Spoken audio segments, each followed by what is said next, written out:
Welcome. You have made it here to this quiet moment at the end of your day. Let the noise settle. Let your thoughts slow. Tonight, we are going to step into a winter wilderness from nearly 2 centuries ago, into isolation so complete that the only sounds were wind through pine branches and the snap of burning wood, into cold so severe that survival depended on small, deliberate actions repeated through the darkness. We are going to explore how mountain men slept alone in frozen cabins, buried in snow, weeks or months from the nearest human voice. This is not a story of dramatic adventure. It is something quieter. It is the routine of endurance, the rhythm of feeding a fire through the night, the weight of silence, the small architecture that stood between a sleeping man and 40 degrees below zero. So settle in. Let the story unfold at its own pace. The cabin was small, deliberately, carefully small.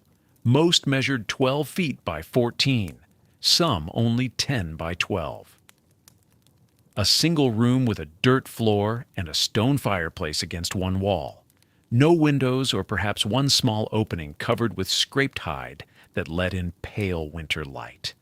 This was not poverty of design. It was precision. Every cubic foot of space inside that cabin required heat. Heat came from burning wood, wood that had to be cut, carried, split, and dried.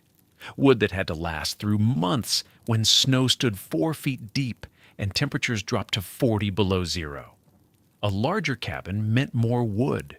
More wood meant more hours in brutal cold, more risk, more exhaustion. A larger cabin meant more cold air to warm, more drafts to seal, more chances for heat to escape into the wilderness darkness. So the cabins stayed small, small enough that a fire could warm the space, small enough that a man's body heat mattered, small enough to survive in. The walls were built from whatever timber grew nearby. In the Rockies, lodgepole pine, straight trunks 6 to 10 inches across, notched at the corners and stacked. In northern forests, spruce. The logs were sometimes stripped of bark, sometimes left rough, depending on the season of building and the urgency of the work. Between the logs ran gaps. Chinking filled those gaps. Mud mixed with moss, clay packed with animal hair, strips of bark wedged tight. The chinking kept out wind. Wind was the enemy of warmth. A single draft could cut through the cabin's heat like water through sand. The chinking required constant maintenance. It dried and cracked. Mice burrowed through it. Winter freeze-thaw cycles broke it apart. A trapper spent hours each autumn repairing chinks, pressing fresh mud into gaps, knowing that his sleep would depend on this work when January came. The roof was heavy. Bark slabs overlapped like scales, or split logs laid tight and covered with sod, or canvas, if the trapper could afford it, stretched over pole frames and weighted with stones and earth. Snow would pile on that roof, 2 feet, 3 feet, sometimes more, and the weight became insulation. The cabin disappeared into the landscape, just a column of smoke and a dark doorway in a white hillside. Most cabins were built with their backs against something, a hillside, a rock face, a natural windbreak. The earth itself provided insulation that no amount of chinking could match. Some trappers chose locations where boulders formed a partial wall, saving timber and gaining the thermal mass of stone. The door was thick, often made from split logs or planks, if a trapper had access to a saw, hung on leather hinges or wooden pins. It fit loosely, tight enough to block wind, loose enough that it wouldn't swell shut with moisture, a wooden latch on the inside, sometimes a bar that dropped into brackets. At night, that door was the only thing between the interior and the wilderness. The floor was earth, packed dirt, sometimes covered with pine boughs that were replaced when they decomposed. A few trappers laid split logs as puncheon floors, but this was rare. It required tools, time, and lumber that could be used for walls or firewood instead. The dirt floor was cold, Cold rose from it like water seeping upward. This is why sleeping platforms were built, why furs and blankets were layered thick, why no mountain man slept directly on the ground unless he had no choice. Inside, there was almost nothing.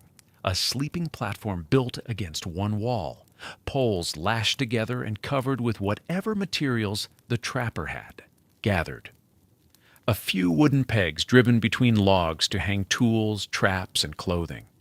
Perhaps a stump used as a seat, perhaps a flat stone near the fire for setting a pot or pan. Some trappers built a small shelf. Some carved niches into the log walls for storing powder horns, bullet molds, fire-starting materials. But most of the interior was empty space, space for heat to fill, space to move in the darkness, space for smoke to rise toward the roof hole or chimney. The fireplace dominated, built against the end wall, constructed from stones gathered and stacked, chinked with clay. The opening was wide, 2 feet, sometimes more, to accommodate large logs. The back wall angled forward slightly to reflect heat into the room. Some fireplaces had chimneys built from stacked stone.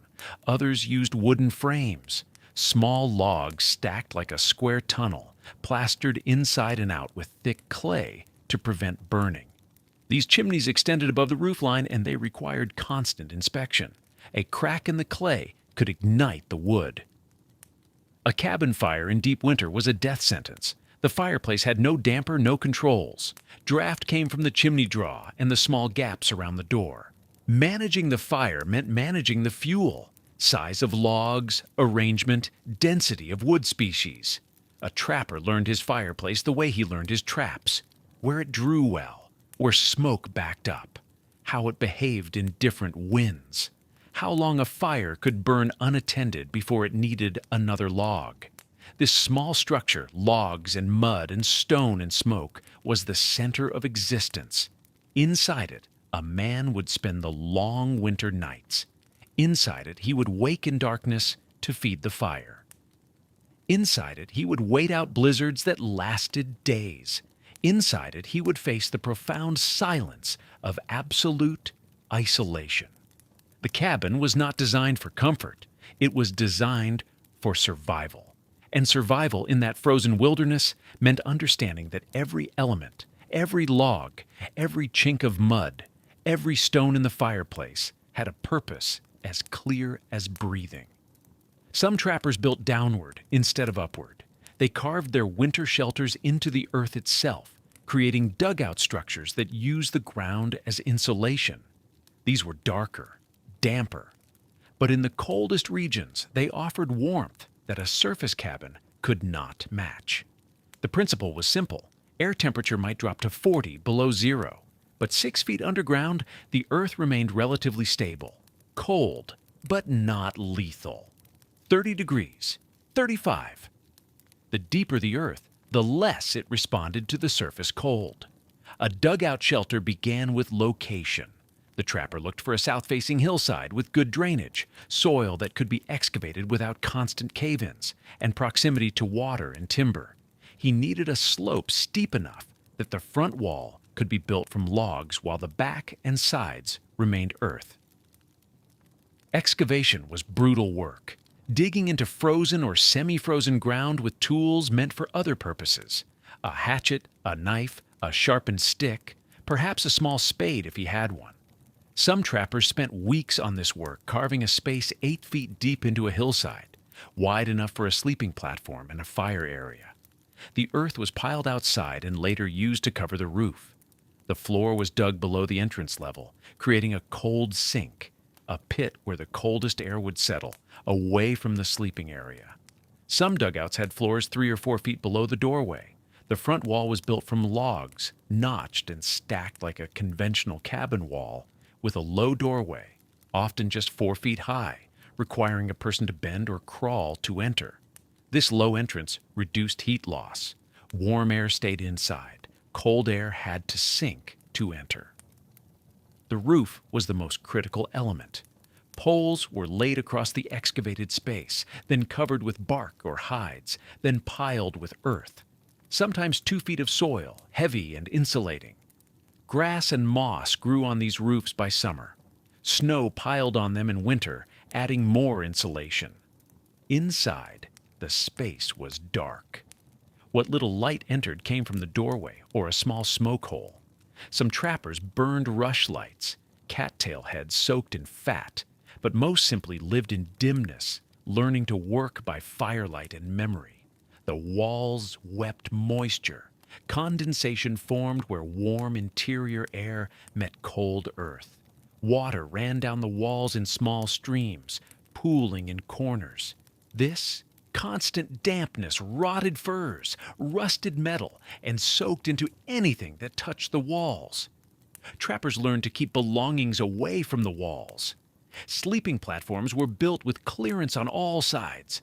Furs and blankets were aired whenever possible. Powder was kept in sealed horns.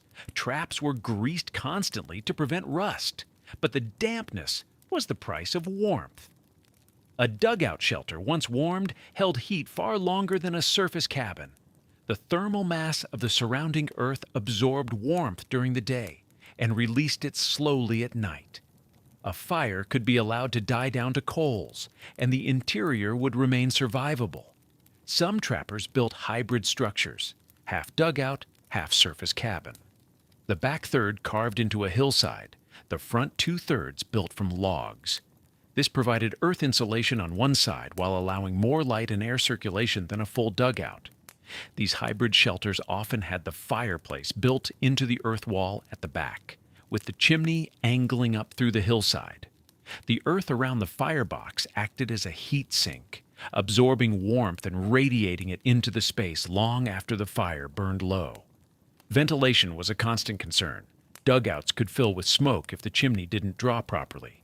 Carbon monoxide, odorless and invisible, could accumulate in a poorly ventilated underground space. Some trappers died in their sleep from bad air, the fire still burning, everything appearing normal.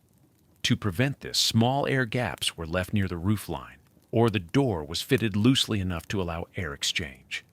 A trapper learned to recognize the signs of bad air, headache, dizziness, difficulty thinking clearly, and would immediately increase ventilation or move outside until the air cleared. The entrance passage was sometimes extended, a tunnel 3 or 4 feet long leading to the main chamber. This created an airlock effect. Cold air entering through the door had to travel through the passage and sink before reaching the living space. Warm air from the fire rose and stayed in the main chamber. In the deepest cold, some trappers blocked the entrance partially with hides or packed snow, leaving just enough gap for air but preventing direct wind from reaching the interior. The sleeping platform in a dugout was critical. It had to be elevated well above the floor, where cold air and moisture both settled. 12 inches minimum, 18 if possible. Built sturdy enough to hold a man and heavy furs without sagging into the dampness below. Beneath the platform, the coldest air in the structure pooled. Sometimes ice formed there, even with a fire burning. The temperature difference between the floor and the sleeping platform could be 30 degrees.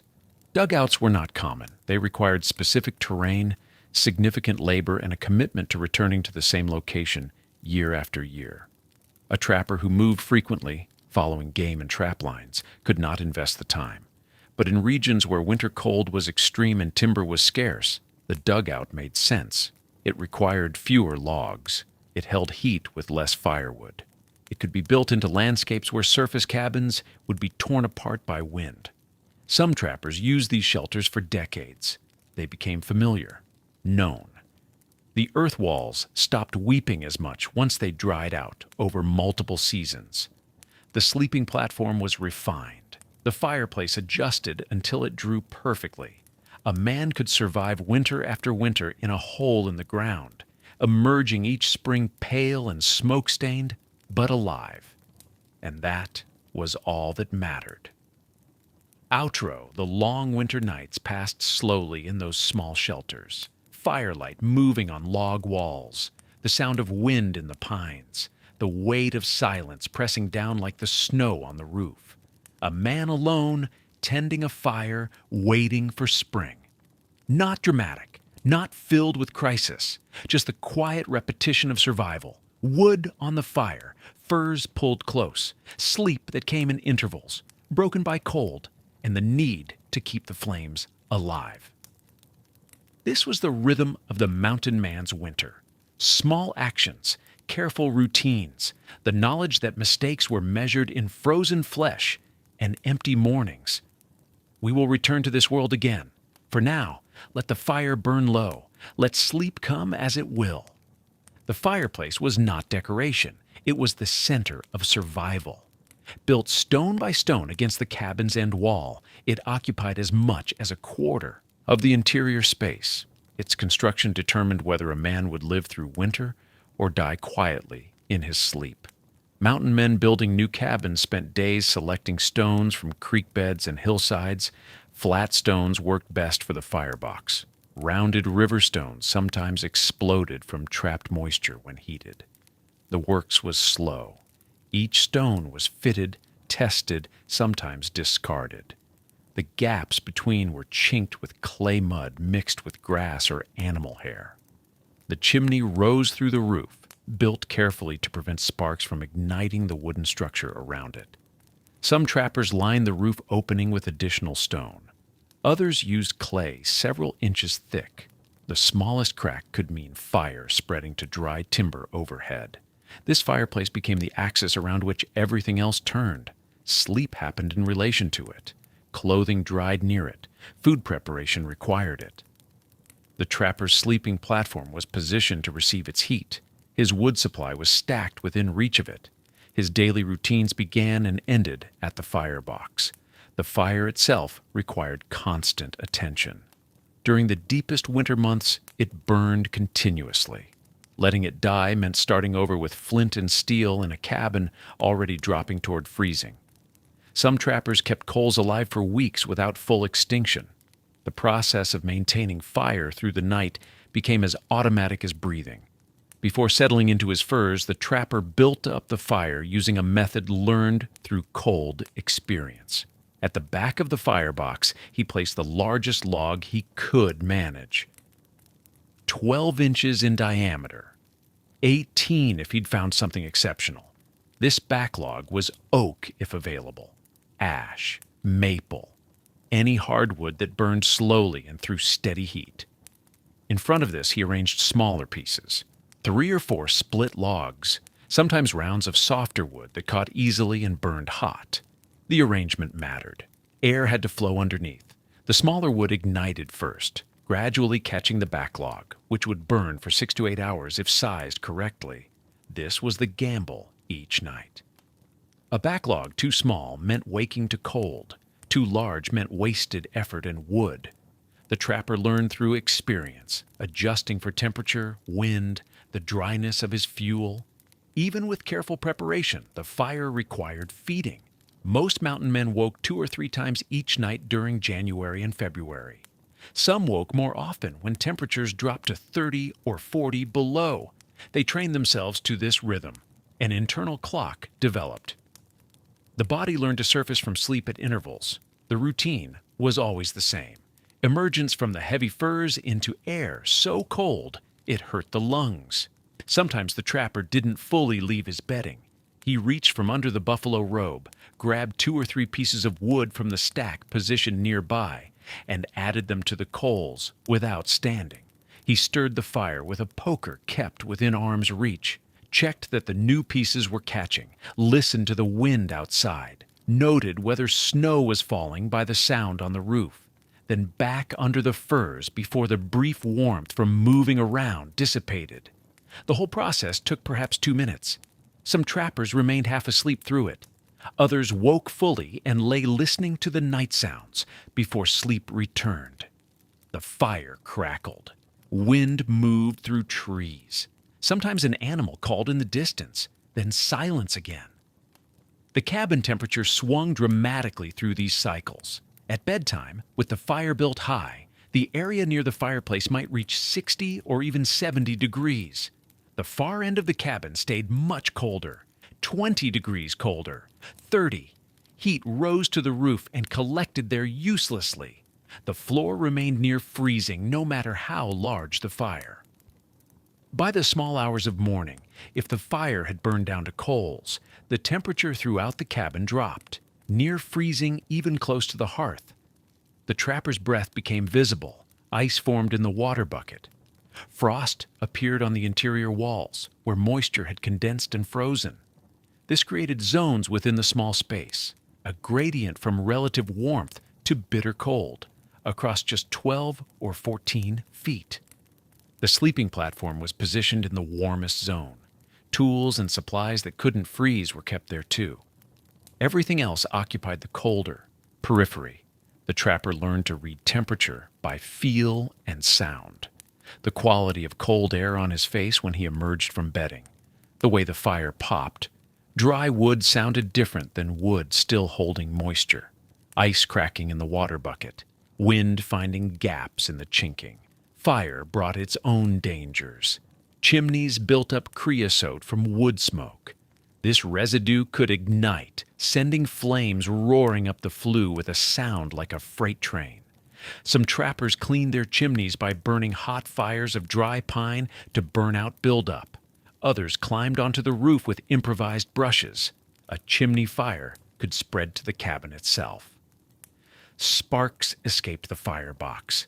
A piece of clothing hung too close could smolder and catch. Furs drying near the hearth sometimes singed. The trapper developed reflexive caution. Nothing flammable directly beside the fire.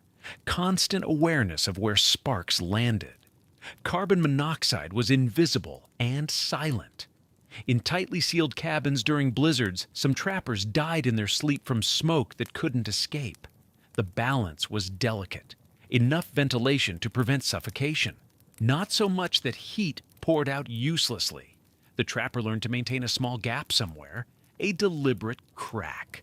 Fresh air entered cold and low. Smoke rose and escaped high. The system worked if the cabin was built correctly.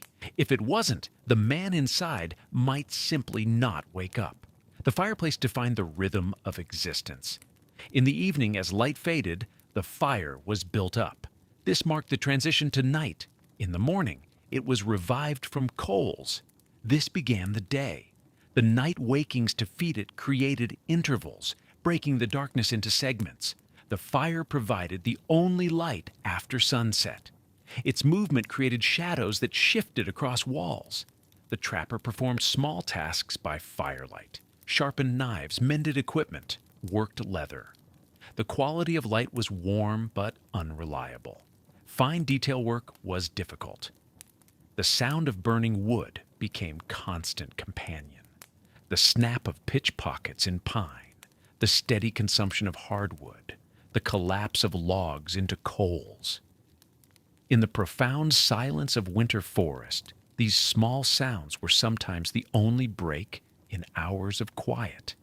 And always, underneath routine and ritual, lived the awareness that this pile of burning wood was all that stood between a man and freezing. The fire was not symbolic. It was not metaphorical. It was the simple, literal difference between surviving the night and not surviving it. The trapper fed it, watched it, woke for it, arranged his entire existence around maintaining it, and it burned on hour after hour through the long darkness. A mountain man's winter territory might span 40 or 50 miles of mountain valleys and ridges. Checking all his traps required circuits of several days, sometimes a week. This meant nights spent far from the main cabin in temporary shelters built at strategic points along the trap line. These camps were not cabins. They were minimal structures, just enough to create a barrier against wind and reflect heat from a fire toward a sleeping man. Many trappers maintained 4 or 5 such camps, returning to the same locations season after season, rebuilding and repairing as needed. The lean-to was the simplest form. A fallen log became the back wall, or a rock face, sometimes a low cliff overhang. The trapper built a slanted roof frame from poles, leaning them against the natural backstop at a 45-degree angle. Over this frame, he laid bark sheets peeled from dead trees, pine boughs stacked thick, sometimes a deer hide or elk skin if he had one to spare. The structure faced south when possible, away from prevailing winds. It was perhaps 6 feet deep and 8 feet wide, tall enough to sit up in, not tall enough to stand. A man crawled in and arranged his bedding on a floor of fresh pine boughs. The fire was built 4 or 5 feet in front of the shelter opening. Behind the fire, the trapper constructed a reflector wall, green logs stacked horizontally, one atop another, held in place by vertical stakes driven into the ground. This wall stood 3 or 4 feet high. The physics of the reflector fire were simple but effective. Heat radiated outward from the flames in all directions. Without the reflector, most of this heat disappeared into the night. With the log wall behind the fire, heat bounced back toward the shelter. The wall also created an updraft, pulling smoke upward instead of into the sleeping area. The trapper learned the correct distance through experience. Too close and the shelter itself could catch fire. Too far, and the reflected heat dissipated before reaching him. 4 feet worked for most fires. 5 if the wood was burning particularly hot. The fire needed to be larger than a cabin fireplace fire. It burned in the open, losing heat to the air. The trapper kept it fed constantly through the evening, building up a bed of coals. These coals provided steady heat even as he dozed, but there was no sleeping deeply at a temporary camp, not like in the cabin. The fire had to be fed every hour or two through the night. The cold was more immediate, more invasive. The shelter provided only partial protection. Some trappers built wickiup-style structures instead. These were dome-shaped frames of bent poles, covered with bark, hides, or thick layers of pine boughs. A small opening at the top allowed smoke to escape. The fire was built inside, in the center of the floor. This design trapped heat more effectively than a lean-to. The dome shape held warmth, but it required more construction time and more materials. It made sense at camps used frequently, where the investment of labor paid off across many nights. Inside a wickiup, the fire could be much smaller, just enough for warmth and cooking. Too large, and the structure filled with smoke. The trapper learned to use very dry wood that produced minimal smoke, small pieces that burned cleanly. He arranged his bedding around the fire's edge, close enough for warmth, but not so close that sparks became dangerous. His head was near the wall, his feet toward the fire. This position allowed him to feed the flames without leaving his furs entirely. Temporary camps were used in deliberate rotation. A trapper might sleep at Camp 1 on the first night of his circuit, Camp 2 the second night, Camp 3 the third. Then begin the return journey, possibly using the same camps or different ones, positioned for the reverse route. This system meant each camp was used perhaps once every week, or 10 days. Between visits, snow filled the shelters. The trapper spent the first hour of arrival digging out, clearing space, gathering fresh boughs, and collecting firewood, then building the fire, then finally preparing food and settling in. The camps were located strategically, near water sources, even if frozen, in areas with good deadfall timber for fires, protected from the worst wind. Sometimes near a particularly productive area of the trap line, where extra time was needed to check and reset multiple traps. The experience of sleeping at these camps was different from the cabin. Colder, certainly, but also more exposed. The sounds of the forest were louder, wind in the trees, ice cracking, animal movements. The fire's light pushed back darkness only a few feet. Beyond that, the night was complete. The trapper wrapped himself in whatever furs and blankets he'd carried, one buffalo robe perhaps, a heavy wool blanket. These had to be light enough to transport on foot or by horse, which meant less insulation than the multiple layers used in the cabin. He wore all his clothing. The wool capote stayed on, the fur cap, mittens sometimes. He curled into a tight position to conserve heat, his back to the shelter wall, his face toward the fire so he could monitor it without moving. Sleep came in segments, an hour of actual rest, then semi-wakefulness to feed the fire. Another hour of sleep, then waking again. The cycle repeated through the night. By dawn, the trapper had perhaps 4 or 5 hours of total sleep, broken into pieces. Weather determined whether these camps were uncomfortable or dangerous. On a calm night with temperatures in the teens, a well-built lean-to and good fire made sleep possible, if not comfortable. When temperatures dropped below zero, or when wind picked up, the situation became serious. Blizzards were worst. Snow filled the fire pit. Wind drove smoke into the shelter. The reflector wall became less effective as wind patterns shifted. Some trappers described curling around the fire itself, sitting upright through the night, rotating slowly to keep all sides of the body from freezing. If the weather was too severe, if the fire couldn't be maintained, the only option was to abandon the camp and push through darkness back toward the main cabin. This meant traveling at night in blizzard conditions. It was dangerous, but sometimes less dangerous than staying. The temporary camps also served as emergency shelter. A trapper caught away from camp by sudden weather built a hasty version of these same structures, a quick lean-to of branches, a fire as large as he could manage. He survived the night and moved on at dawn. These emergency shelters were even more minimal, perhaps just a pile of pine boughs to lie on. A fire. The man's own furs and blankets. No walls, no roof. Just enough to prevent freezing until morning light allowed travel. Some trappers cached supplies at their regular camps, a few extra furs, a small store of dried meat, an axe. This meant arriving at camp with materials already in place, reducing the work of setup. It also provided backup if something went wrong, if furs were lost in a river crossing, if food ran out. The trapline camps represented a different kind of isolation.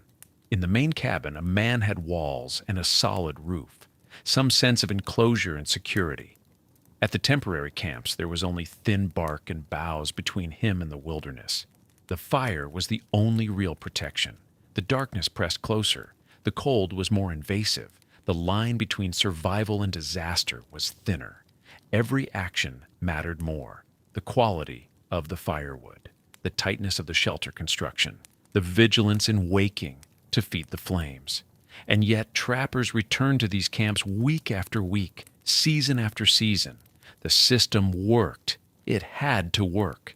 The trap line couldn't be worked from a single central cabin. The distances were too great. The temporary camps were necessary.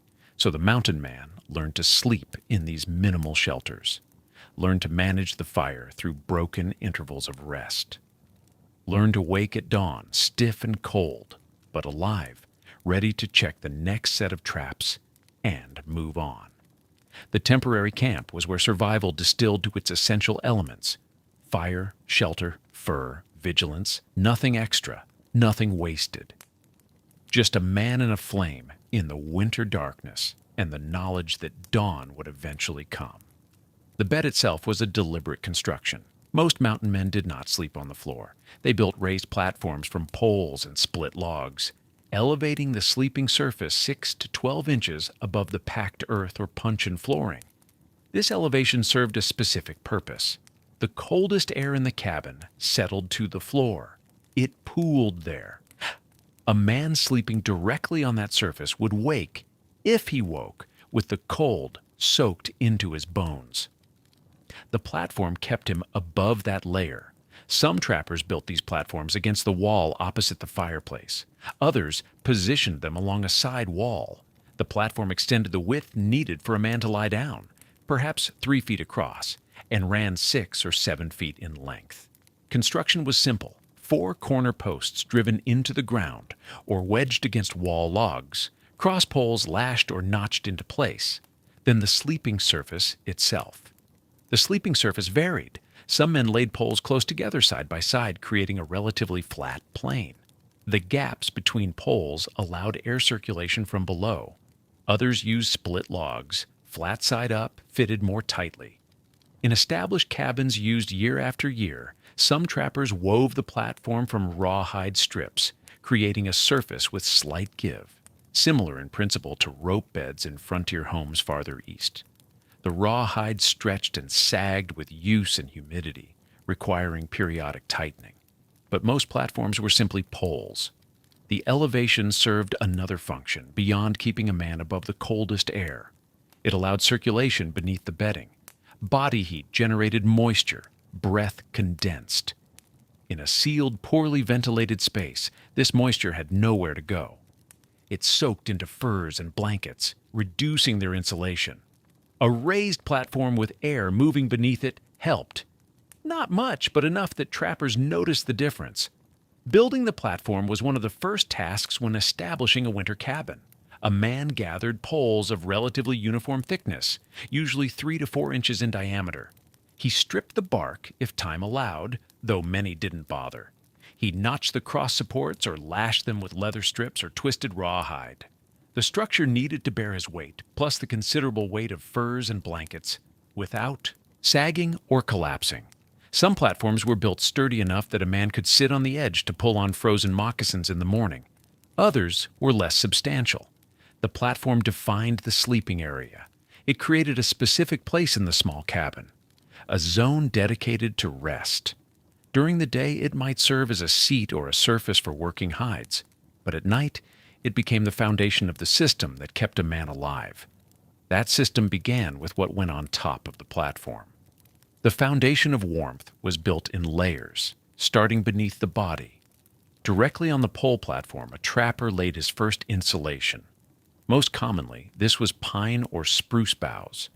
He gathered them from nearby trees, selecting branches with dense needles, cutting them to lengths that would lie flat across the platform. He arranged them in overlapping layers, needles pointing toward the foot of the bed, creating a soft, slightly springy surface. This layer compressed with use. Fresh boughs provided several inches of loft. After a week or two, they dried and flattened, losing their resilience. The needles became brittle. The insulation value decreased. A trapper who stayed in one cabin through the winter replaced this layer regularly, every 2 to 3 weeks if he had time and access to fresh boughs. He simply pulled the old flattened layer off the platform and spread it on the floor or used it to bank the base of the cabin walls for additional insulation. Then he cut new boughs. This was a rotating task, like gathering firewood. In autumn, before the deep snow came, some trappers gathered dried meadow grasses and hay. They bundled it and stored it in the cabin or in a covered lean-to. This grass went on top of the boughs, adding another layer of insulation. Dried grass compacted less than pine boughs and retained loft longer. It also absorbed some moisture, but it was not always available depending on location and timing. In some regions, trappers used bare grass. Bare grass, certain species of xerophil plants with long, tough leaves, grew in mountain meadows and foothills. It resisted compacting better than meadow grass. Gathered and dried, it could be laid in thick mats that held their shape for weeks. Trappers who knew this plant and had access to it valued it. Others made do with what grew nearby. Some men laid a piece of bark between the platform poles and the boughs. Birch bark in the north. Cedar bark farther west. This created a more complete barrier against air moving up through the platform and prevented the boughs from slipping down between the poles. It also provided a slight additional layer of insulation, thin, but every bit mattered. The principle was consistent. Insulation from below was as important as covering from above. Cold moved through materials. It radiated up from the ground, even through a raised platform.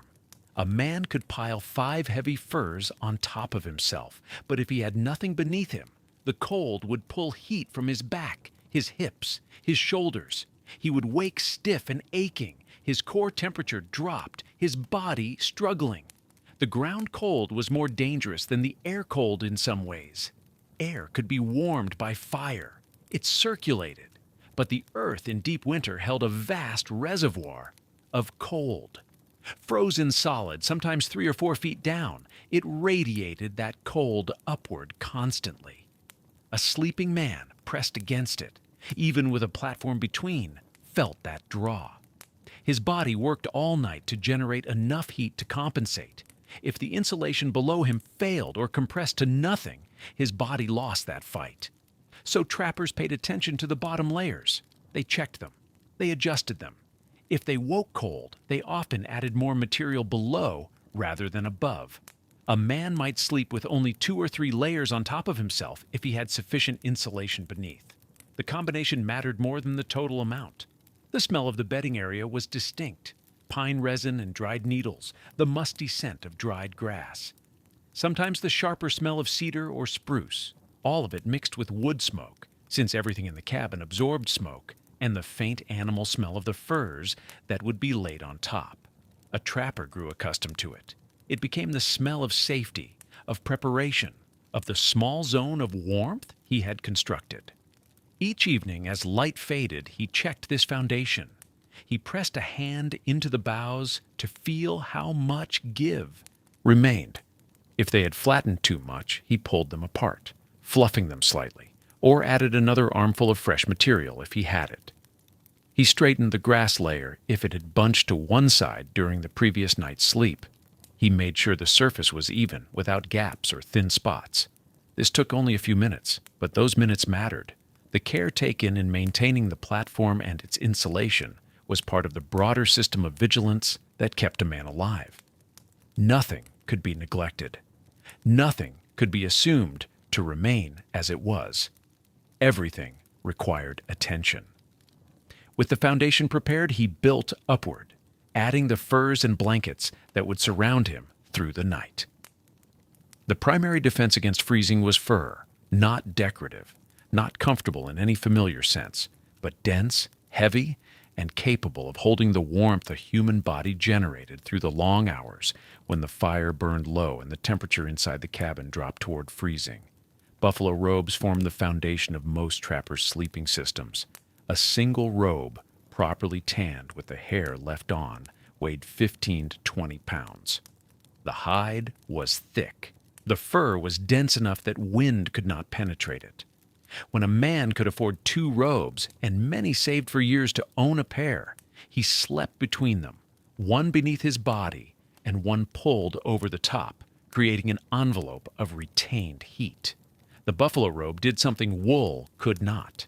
It trapped air between thousands of individual hairs, creating layers of insulation that remained effective even when the outer surface grew stiff with frost from exhaled moisture. A trapper might wake to find ice crystals coating the top robe where his breath had condensed and frozen during the night. But beneath that frozen layer, the warmth held. These robes came from autumn hunts when the fur was thickest, before the harsh winter months thinned the coat. The hides required careful tanning, brain tanning, or smoking to keep the leather supple and cold that would turn poorly prepared hides into boards. A well-tanned buffalo robe could last 5 to 7 years of hard use. A poorly tanned one might stiffen into uselessness after a single winter. Grizzly bear skins ranked second in value for sleeping purposes. The fur was longer than buffalo, the hide larger. A full bear skin could cover a sleeping platform with room to wrap around a man's body. The density of grizzly fur approached that of buffalo, and the weight was comparable. Some trappers preferred bear skins for their size, though they were harder to acquire and required killing an animal that could just as easily kill the hunter. Black bear skin served when grizzly was unavailable, though the fur was less dense and the warmth inferior. The hides were lighter, which mattered when traveling, but provided less insulation when temperatures dropped below zero. Beaver pelts, ironically, became bedding for some trappers. These men spent their days harvesting beaver for trade, skinning animals with methodical care, stretching and drying pelts that would eventually become felt hats in eastern cities. But beaver fur was warm, and a man living alone with no income except the furs he trapped sometimes made practical calculations. 20 or 30 beaver pelts, sewn together, created a blanket lighter than buffalo, but still effective. This meant sleeping under potential profit. Each pelt represented trade value, money that could buy supplies, ammunition, or passage back to civilization. But warmth was not theoretical. It was the difference between sleep and shivering wakefulness. Some trappers sewed beaver blankets with the understanding that they might need to cut them apart and trade the pelts if supplies ran critically low. Elk and deer hides appeared more commonly in bedding systems, though they were inferior to buffalo or bear. The fur was shorter, the insulation less effective, but they were available. A trapper could harvest an elk for meat and use the hide, or trade for deerskins from native hunters. These lighter furs served as supplemental layers, placed beneath heavier robes to add insulation from below, or used in milder weather when buffalo would be too warm. The arrangement of furs mattered. Most trappers developed specific layering systems based on temperature and experience. On a night when the temperature outside reached 20 below zero, a man might place a deer hide directly on the sleeping platform, hair side up. Then a layer of dried grass or pine boughs for additional insulation and some cushioning against the hard poles. Then his body, fully dressed. Then a wool blanket pulled tight around his torso. Then a buffalo robe over everything, tucked around his feet and shoulders. On colder nights, 40 below with wind driving through chinking gaps, the system expanded. 2 buffalo robes, or a buffalo robe, with a bearskin layered on top. Extra blankets wrapped around the legs where circulation was poorest. Sometimes a smaller piece of fur draped over the head and shoulders, creating a hood that trapped breath warmth around the face while allowing enough airflow to prevent suffocation. The furs had to be maintained. Moisture from breathing and body heat would condense in the hair, and if left unchecked, would reduce insulation as the fur became matted. On clear, cold days, trappers dragged their robes and skins outside and hung them in the sun and wind, allowing moisture to freeze and sublimate away. They shook the furs vigorously, restoring loft to compressed areas. They checked for damage from mice or moths, which could destroy a robe during storage. Some men rubbed their furs with snow to clean them, a practice learned from native techniques. The dry snow absorbed oils and dirt without wetting the hide, then was brushed away. Others used smoke from particular woods to discourage insects and add a preservative quality to the leather. The weight of these sleeping systems was considerable. A man sleeping under 2 buffalo robes and several blankets might have 40 pounds of material covering his body. This weight was part of the function. It pressed the layers together, eliminating air gaps where cold could penetrate. It held the bedding in place when a man shifted position during the night. The heaviness itself became a kind of security, but it also meant that rising in the night to feed the fire required deliberate effort. A trapper had to push the weight aside, exposing himself to cold air that could be 50 or 60 degrees colder than the environment he was leaving. Some men kept one arm outside the furs, free to reach firewood they had stacked within arm's length of the sleeping platform. They would feed the fire without fully emerging from the bedding, then pull the arm back under and wait for the flames to build before attempting full movement. The furs and skins represented significant investment and careful acquisition. A trapper arriving in the mountains for his first winter might own only a single buffalo robe and 2 wool blankets. He would sleep cold, learning the limits of his system through experience that left him exhausted and sometimes frostbitten. Over seasons, he would add to his bedding, trading for another robe, harvesting a bear, accumulating blankets from supply visits or rendezvous. The bedding was not romantic. It smelled of smoke, animal fat, human sweat, and the particular odor of hide tanning. It was heavy and awkward to arrange. It required maintenance and care, but it worked, and in the essential calculus of winter survival, nothing else mattered as much as that simple fact. Wool served a different purpose than fur, and most trappers carried both. The Hudson's Bay Company blankets became the most recognized, though they were not the only wool blankets in the mountains.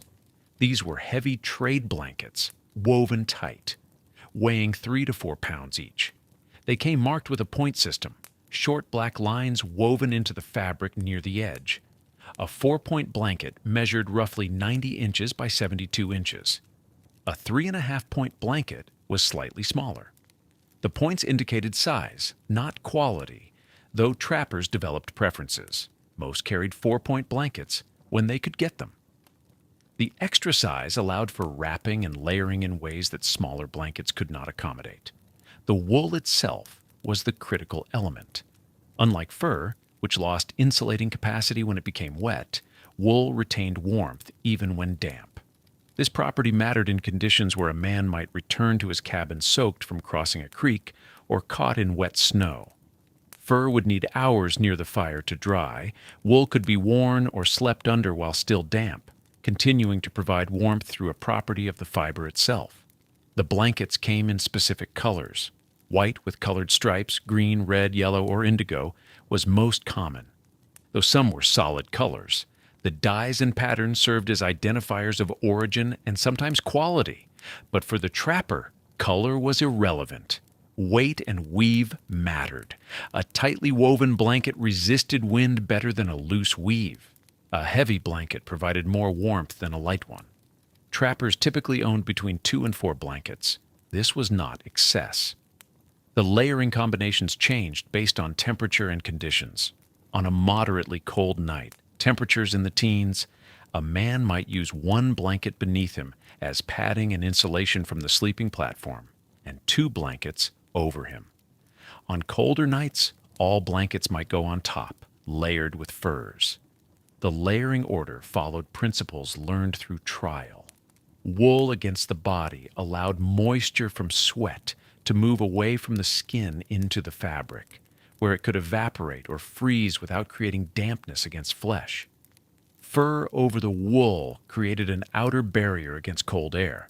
Some trappers reversed this, placing fur next to their bodies and wool on the outside, believing the fur's warmth was better utilized in direct contact. Both systems worked. The choice was personal, based on experience and the specific conditions of a given night. Blankets required different maintenance than furs. They absorbed smoke from the fire, gradually taking on the smell of burning pine or cottonwood. They absorbed body oils and dirt. Some trappers washed their blankets in streams during warmer months, using sand to scrub them, then drying them thoroughly before winter returned. Others never washed them, believing that the accumulated oils added some small amount of water resistance. The blankets were also damaged more easily than heavy buffalo robes. Sparks from the fire could burn holes. Mice would chew the edges. The fabric could tear if caught on rough wood. Trappers repaired damage with whatever materials were available. Strips of hide as patches, sinew for thread. A blanket with a dozen repairs was common. A blanket without damage was new. The combination of wool and fur created a flexible system. On a night of extreme cold, a trapper might layer his bedding as follows: deer hide on the sleeping platform, hair side up, 1 wool blanket spread over the hide, his body dressed in wool shirt and pants, wool capote, wool cap, another wool blanket wrapped tightly around his torso and legs, then a buffalo robe over everything. Then, if available, a second buffalo robe or a bearskin as the final outer layer. This created a stack of insulation perhaps 6 inches thick, weighing 40 pounds or more, meaning trapping multiple layers of air between different materials.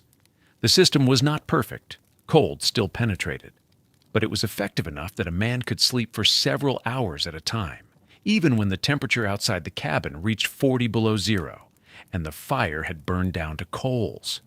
The blankets also served daytime purposes that furs could not. A wool blanket could be worn as a cloak wrapped around the shoulders while sitting near the fire or working outside. It could be used as a windbreak, hung across the door opening or a gap in the chinking. It could be spread on snow as a clean surface for working with equipment or preparing food. Some trappers cut blankets into pieces to make clothing, mittens, scarves, liners for moccasins. This reduced their sleeping warmth but increased their daytime function. The calculation was practical. A man needed to stay warm during the day as much as during the night, and if he lacked proper winter clothing, a blanket might serve better as a coat than as bedding. The cost of blankets made them valuable. A 4-point Hudson's Bay blanket might cost the equivalent of 4 or 5 beaver pelts in trade. A trapper starting out might own only 1 blanket and supplement with whatever else he could acquire. Over time, accumulating blankets was a mark of success and seniority. The blankets wore out. Heavy use, repeated exposure to moisture and freezing, the constant abrasion of a man's body moving against rough sleeping platforms. All of this degraded the fabric. A blanket might last 5 years with care or 2 years with hard use. When a blanket became too damaged to repair, it was cut into smaller pieces for other purposes. Nothing was wasted. Together with furs, the wool blanket system represented the trapper's primary defense against freezing during sleep. The layering, the weight, the combination of materials, all of it was deliberate, refined through generations of winter experience. It was not complicated, but it was specific. And in the deep cold of a mountain winter, when survival depended on retaining body heat through the hours of darkness, these layers of wool and fur were the difference between waking to another day and not waking at all. The mountain man, preparing for sleep, did not undress. In the civilization he had left behind, nightclothes existed as a separate category of garment. Cotton or linen nightshirts. The ritual of changing before bed. Here, in a cabin where temperatures could drop below zero, even with the fire burning, such customs had no place. He slept in his clothing, nearly all of it. The wool capote stayed on. This heavy coat, often made from a Hudson's Bay blanket itself, served as both day wear and sleeping garment. The thick wool, sometimes a half-inch dense, created its own insulating layer. The hood could be pulled over the head. In the deepest cold, that hood stayed up through the night. Beneath the capote, wool layers remained in place. Long underwear, if he owned it, an expensive item carefully maintained. Wool shirt. The layers trapped air between them. That air, warmed by body heat, formed an invisible defense against the cold that pressed in from all directions. What came off was anything wet. Leather leggings, if soaked from snow or creek crossings, were removed and positioned near the fire. Not too close. Leather could scorch or harden if overheated, but near enough to dry slowly through the night. Frozen leather became impossible to wear, stiff as wood and just as unforgiving. Wet leather against the skin drew heat away faster than bearskin would. Outer layers that had accumulated ice came off as well. The frost that formed on clothing from breath and body moisture during the day had to be knocked off before sleep. Some trappers did this outside, beating garments against the cabin wall, watching ice crystals scatter in the firelight. His feet received particular attention. Heat left the body through the extremities first. Feet, positioned at the end of the sleeping area, away from the fire, lost warmth rapidly. Some men wrapped their feet in additional wool cloth before sliding into the sleeping robes. Others wore multiple layers of wool socks, 2 or 3 pairs if they had them. A few kept separate foot wrappings, rough wool cut from worn blankets, used only for sleeping. The wool cap stayed on his head, always. More heat escaped from the head than from any other part of the body, in proportion to its size. A man who slept with his head uncovered woke colder, no matter how many buffalo robes he piled on top. The cap, pulled down over the ears, kept that heat contained. Some trappers slept with scarves wrapped around their necks as well, preventing the small gap between cap and capote from becoming a channel for warmth to escape. When he finally settled into his sleeping area, his position was not the relaxed sprawl of a man in a feather bed. He curled. The fetal position, knees drawn up toward chest, arms pulled in, reduced the body's surface area. Less surface meant less area from which heat could radiate away. It was not a choice made consciously each night. The body did it automatically, seeking to conserve its warmth against the cold that settled into the cabin as the fire burned down. He positioned himself with intention, feet toward the fire when possible. The sleeping platform, raised above the floor, helped, but the fire's warmth still moved upward and outward in uneven waves. Lying with feet toward the heat source meant his coldest extremities received the most benefit. On the worst nights, the nights when the wind screamed outside and the temperature fell to 40 below, he sometimes covered his head almost entirely. The buffalo robe pulled up, the wool blankets layered over that, leaving only a small opening near his mouth and nose. Breathing created a tiny zone of warmth inside this cocoon, but the opening had to remain. A man who sealed himself completely inside his bedding woke to find dangerous condensation, his own breath frozen into ice crystals on the inside of his furs. Some trappers slept with their dogs. A large dog pressed against the back or chest generated significant heat. The arrangement benefited both creatures. The dog gained the warmth of the human body and the shelter of the bedding. The man gained what amounted to a living heat source that asked nothing but shared space and perhaps a scrap of meat. On the coldest nights, a man with a good dog slept better than a man alone. The position remained mostly fixed through the night. Rolling over, shifting significantly, meant breaking the envelope of warm air that had accumulated inside the layered furs and blankets. Each movement let cold air in. So a man learned to sleep still, moving only when he had to, when he woke to feed the fire, or when a leg cramped from maintaining one position too long. His knife stayed within reach. So did his rifle, usually positioned between the sleeping area and the wall. Not for comfort or paranoia, but practicality. In an emergency, a cabin fire, a structural collapse, an animal somehow entering, a man needed his weapons immediately. Reaching for them in the dark, groggy and cold, was easier if they occupied the same position every night. Everything occupied the same position every night. The discipline of routine extended even to sleep. The capote arranged the same way, the furs layered in the same order, the position of the body following the same pattern. This consistency meant he could perform necessary actions half asleep, adjusting a blanket, pulling the hood closer, without fully waking, without engaging the mind that, once awakened, might struggle to return to sleep in the cold darkness. Some nights, his breath was visible even inside the layered bedding, small puffs of vapor appearing and disappearing in the dim red glow from the fireplace. Ice formed in his beard, if he had one. Frost accumulated on the edge of the buffalo robe near his face, created by the moisture in his breath meeting the cold air. He had learned not to touch metal with bare skin while in bed. A knife handle, a belt buckle, anything metal dropped to the same temperature as the surrounding air. Touching it with warm skin created instant pain and sometimes actual freezing, flesh bonding momentarily to frozen metal. So metal objects stayed outside the sleeping area or wrapped in cloth. His clothing, his position, his routine, all of it formed a system, not a comfortable system, not a warm system in any absolute sense, but a system that worked, that kept the core temperature stable through the night, that allowed sleep despite the cold pressing in from the darkness beyond the fire's small circle of heat.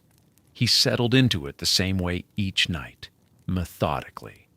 With the same attention he gave to setting traps or choosing a route through difficult terrain, because sleep was survival, and survival was everything. The fire required feeding, and feeding required wood, and wood required time. 2 to 4 hours of every winter day went to this task, not occasionally, every day.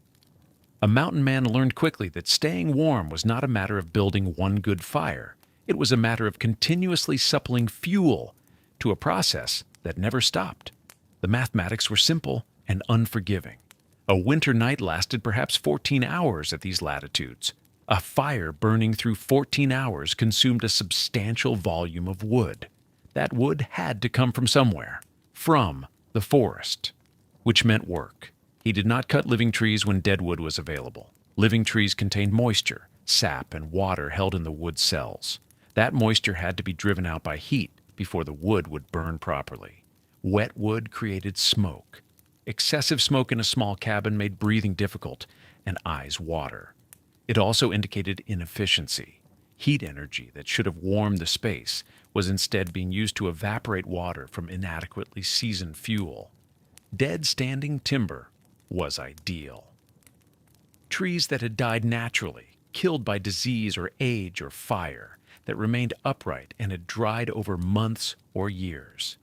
The bark often fell away from these trees, leaving bare wood that had been seasoned by wind and sun. This wood split cleanly. It caught fire readily. It burned with good heat and manageable smoke. He learned to identify such trees at a distance, the bare white wood of a dead pine. The specific angle at which a killed tree stood, slightly tilted, roots loosening, but not yet fallen. These became targets during his daily ranging. The species mattered. In the eastern regions, hardwoods were available: oak, maple, hickory, ash. These dense woods burned slowly, producing sustained heat. A large oak log could burn for hours, breaking down, gradually into coals that continued radiating warmth long after flames died. But the Rocky Mountain wilderness offered different options. Cottonwood grew along watercourses. It cut easily and split without excessive effort, which reduced the work required, but it burned fast. A fire fed primarily with cottonwood needed attention every few hours. For overnight burning, it was less than ideal, though men used it when nothing else was available.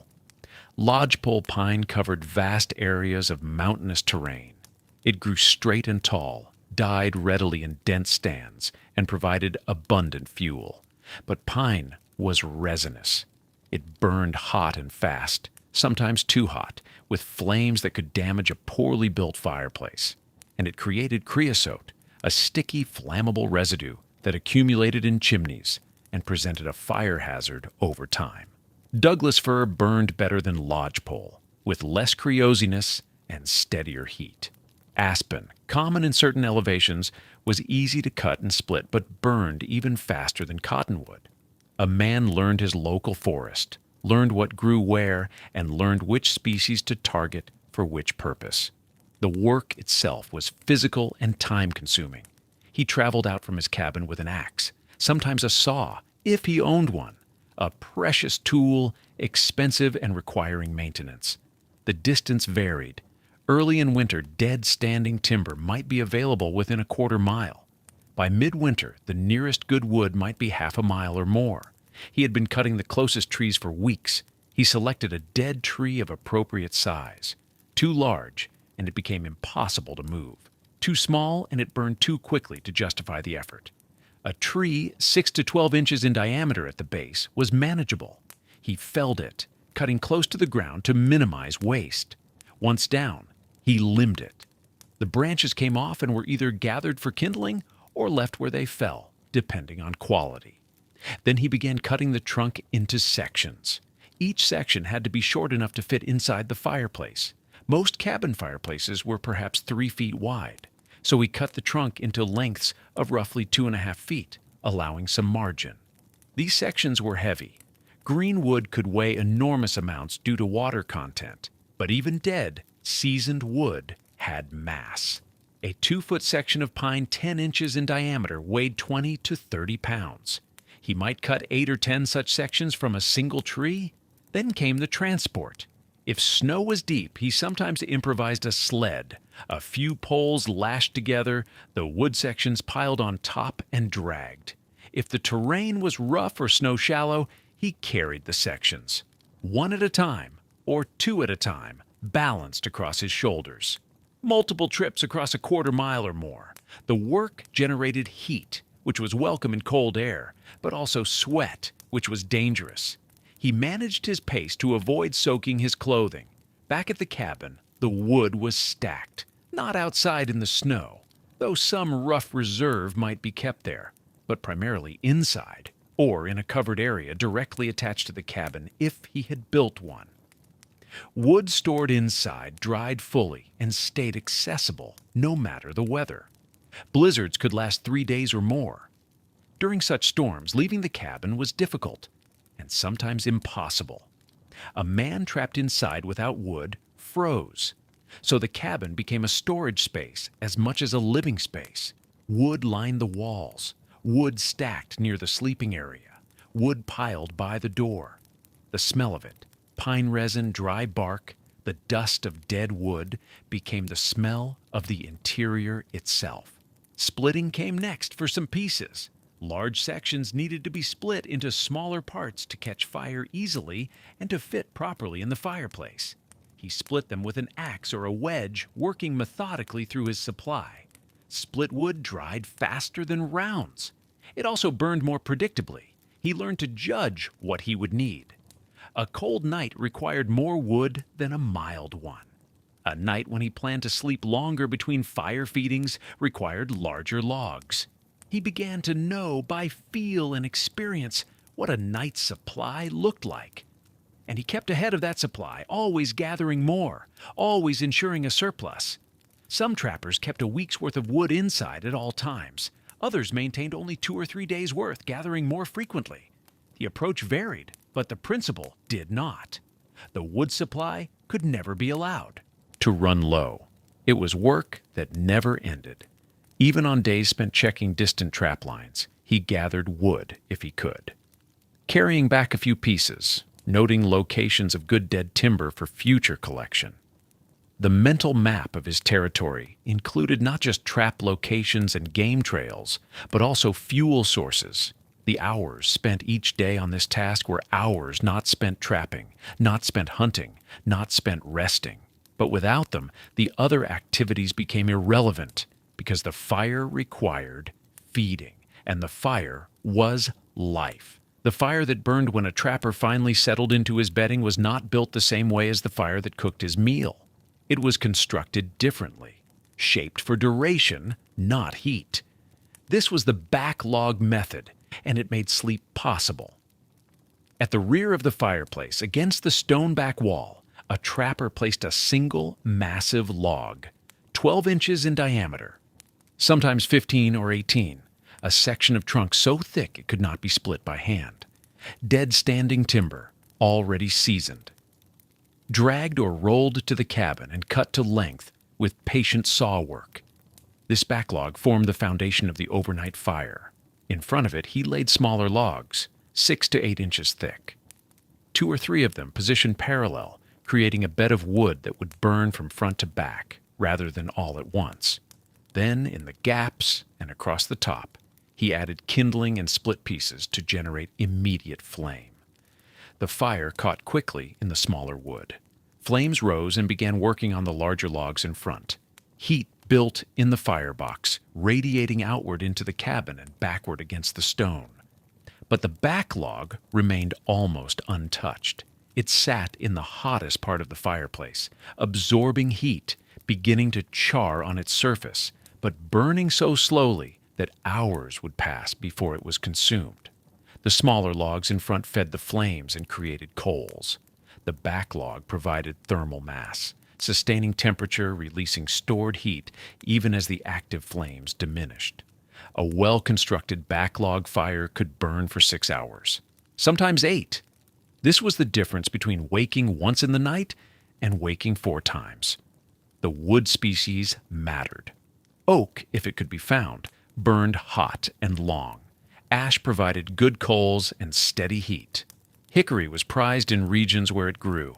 These hardwoods contained dense fiber that resisted combustion, releasing energy slowly. Cottonwood burned fast and cool. Aspen was better for kindling than duration. Pine produced heat but also creosote that built up in chimneys and required frequent cleaning. A trapper learned his local timber.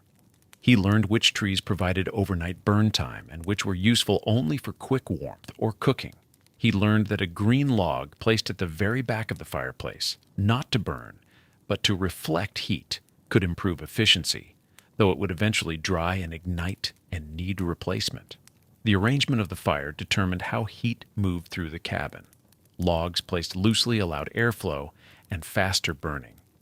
Logs placed tightly reduced oxygen and extended burn time, but produced less flame. The spacing between pieces was a calculation adjusted for temperature, wind, and how long the trapper needed to sleep. On the coldest nights, when temperatures dropped to 30 or 40 below, even a backlog fire might not last until morning. The trapper would wake to a fireplace full of glowing coals, heat still radiating from the stones, but no flame. The cabin temperature would have dropped 20 or 30 degrees. His breath formed clouds in the firelight. He would emerge from his furs only far enough to reach the wood stacked within arm's length of the sleeping platform. 2 pieces, sometimes 3. placed carefully onto the coals. A few moments of stirring with a poker or stick to expose the hottest embers and create airflow. Then he watched until the new wood began to smoke and kindle. Small flames appeared. They caught and spread. Satisfied, he pulled the furs back over himself and returned to sleep. This happened twice each night during deep winter, sometimes 3 times. The timing became automatic. A trapper learned to wake after 4 hours, after 5, after 6, depending on his fire and his wood and the depth of cold outside. He trained himself to surface from sleep just long enough to perform the necessary work, then sink back under without, fully waking. It was a half-conscious ritual, performed in near darkness, guided by firelight and muscle memory. Some trappers reported that they could feed the fire without clear memory of having done so. They would wake in the morning and find fresh wood burning, evidence of their own nighttime movement, but no recollection of rising. The alternative to waking was waking to cold. A fire gone completely out in the middle of a winter night was a serious problem. Coals might persist for an hour or 2 after the last flame died, but eventually even these faded to gray ash. Restarting a fire from nothing, striking flint and steel in a frigid cabin, coaxing tinder into flame with stiff fingers, could take 15 or 20 minutes. During that time, the cabin lost heat rapidly. The trapper remained out of his furs, working, fully exposed to the cold. By the time the fire rebuilt, he was chilled through, and it took hours wrapped in bedding beside the revived flames to return to comfortable sleep. So the nighttime feedings were not optional. They were part of the structure of survival. Sleep did not come in one unbroken span. It came in segments, punctuated by brief cold emergencies, tied to the rhythm of burning wood. The sound of the fire changed through the night. At first, when freshly fed, it crackled and popped. Pitch pockets in the wood released moisture as steam. Flames moved rapidly across surfaces, consuming the lightest material. As hours passed, the fire settled into a deeper burn. The crackle faded. The sound became a low, steady breathing. Logs shifted occasionally as they weakened and collapsed into new positions. Coals glowed with intense heat, but little noise. In the deepest part of the night, when the back log had burned halfway through and the smaller logs had become ember beds, the fire made almost no sound at all. Just the faint whisper of heat rising.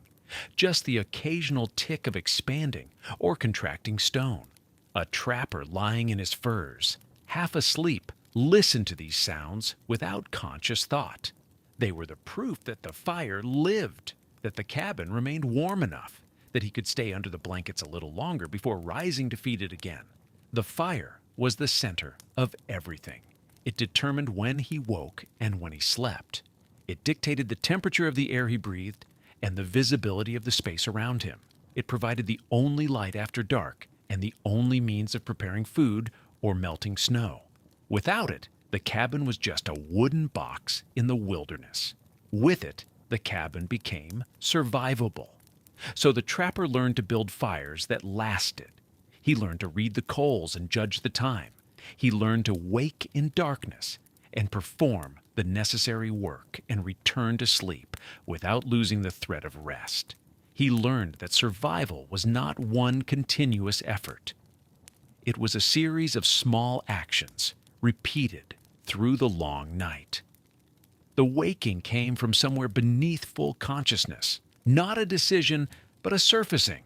A trapper would find himself aware of the cold before he remembered why. His face felt the difference first. The exposed skin cooled by air that had dropped 10 or 15 degrees since he last fed the fire. His mind registered this before his eyes opened. Then he would surface enough to understand. The fire needed feeding. He did not sit up immediately. First, he listened. The quality of silence told him things. Wind against the cabin walls, snow sliding from the roof, the presence or absence of animal sounds outside. These were the conditions of the night, and he absorbed them while still mostly asleep. Then he listened to the fire itself. If he heard crackling, The fire still had flame. He could wait a few more minutes. If he heard nothing, or only the faint whisper of coals, he needed to move now. The cold air hit him as he pushed the furs aside, not gradually, but all at once. The difference between the warmth trapped in the bedding and the ambient cabin temperature was 30 degrees, sometimes 40. His breath became visible immediately. The skin on his arms and chest tightened. He did not fully emerge from the sleeping platform. Instead, he remained mostly covered, reaching out with one arm toward the stacked wood.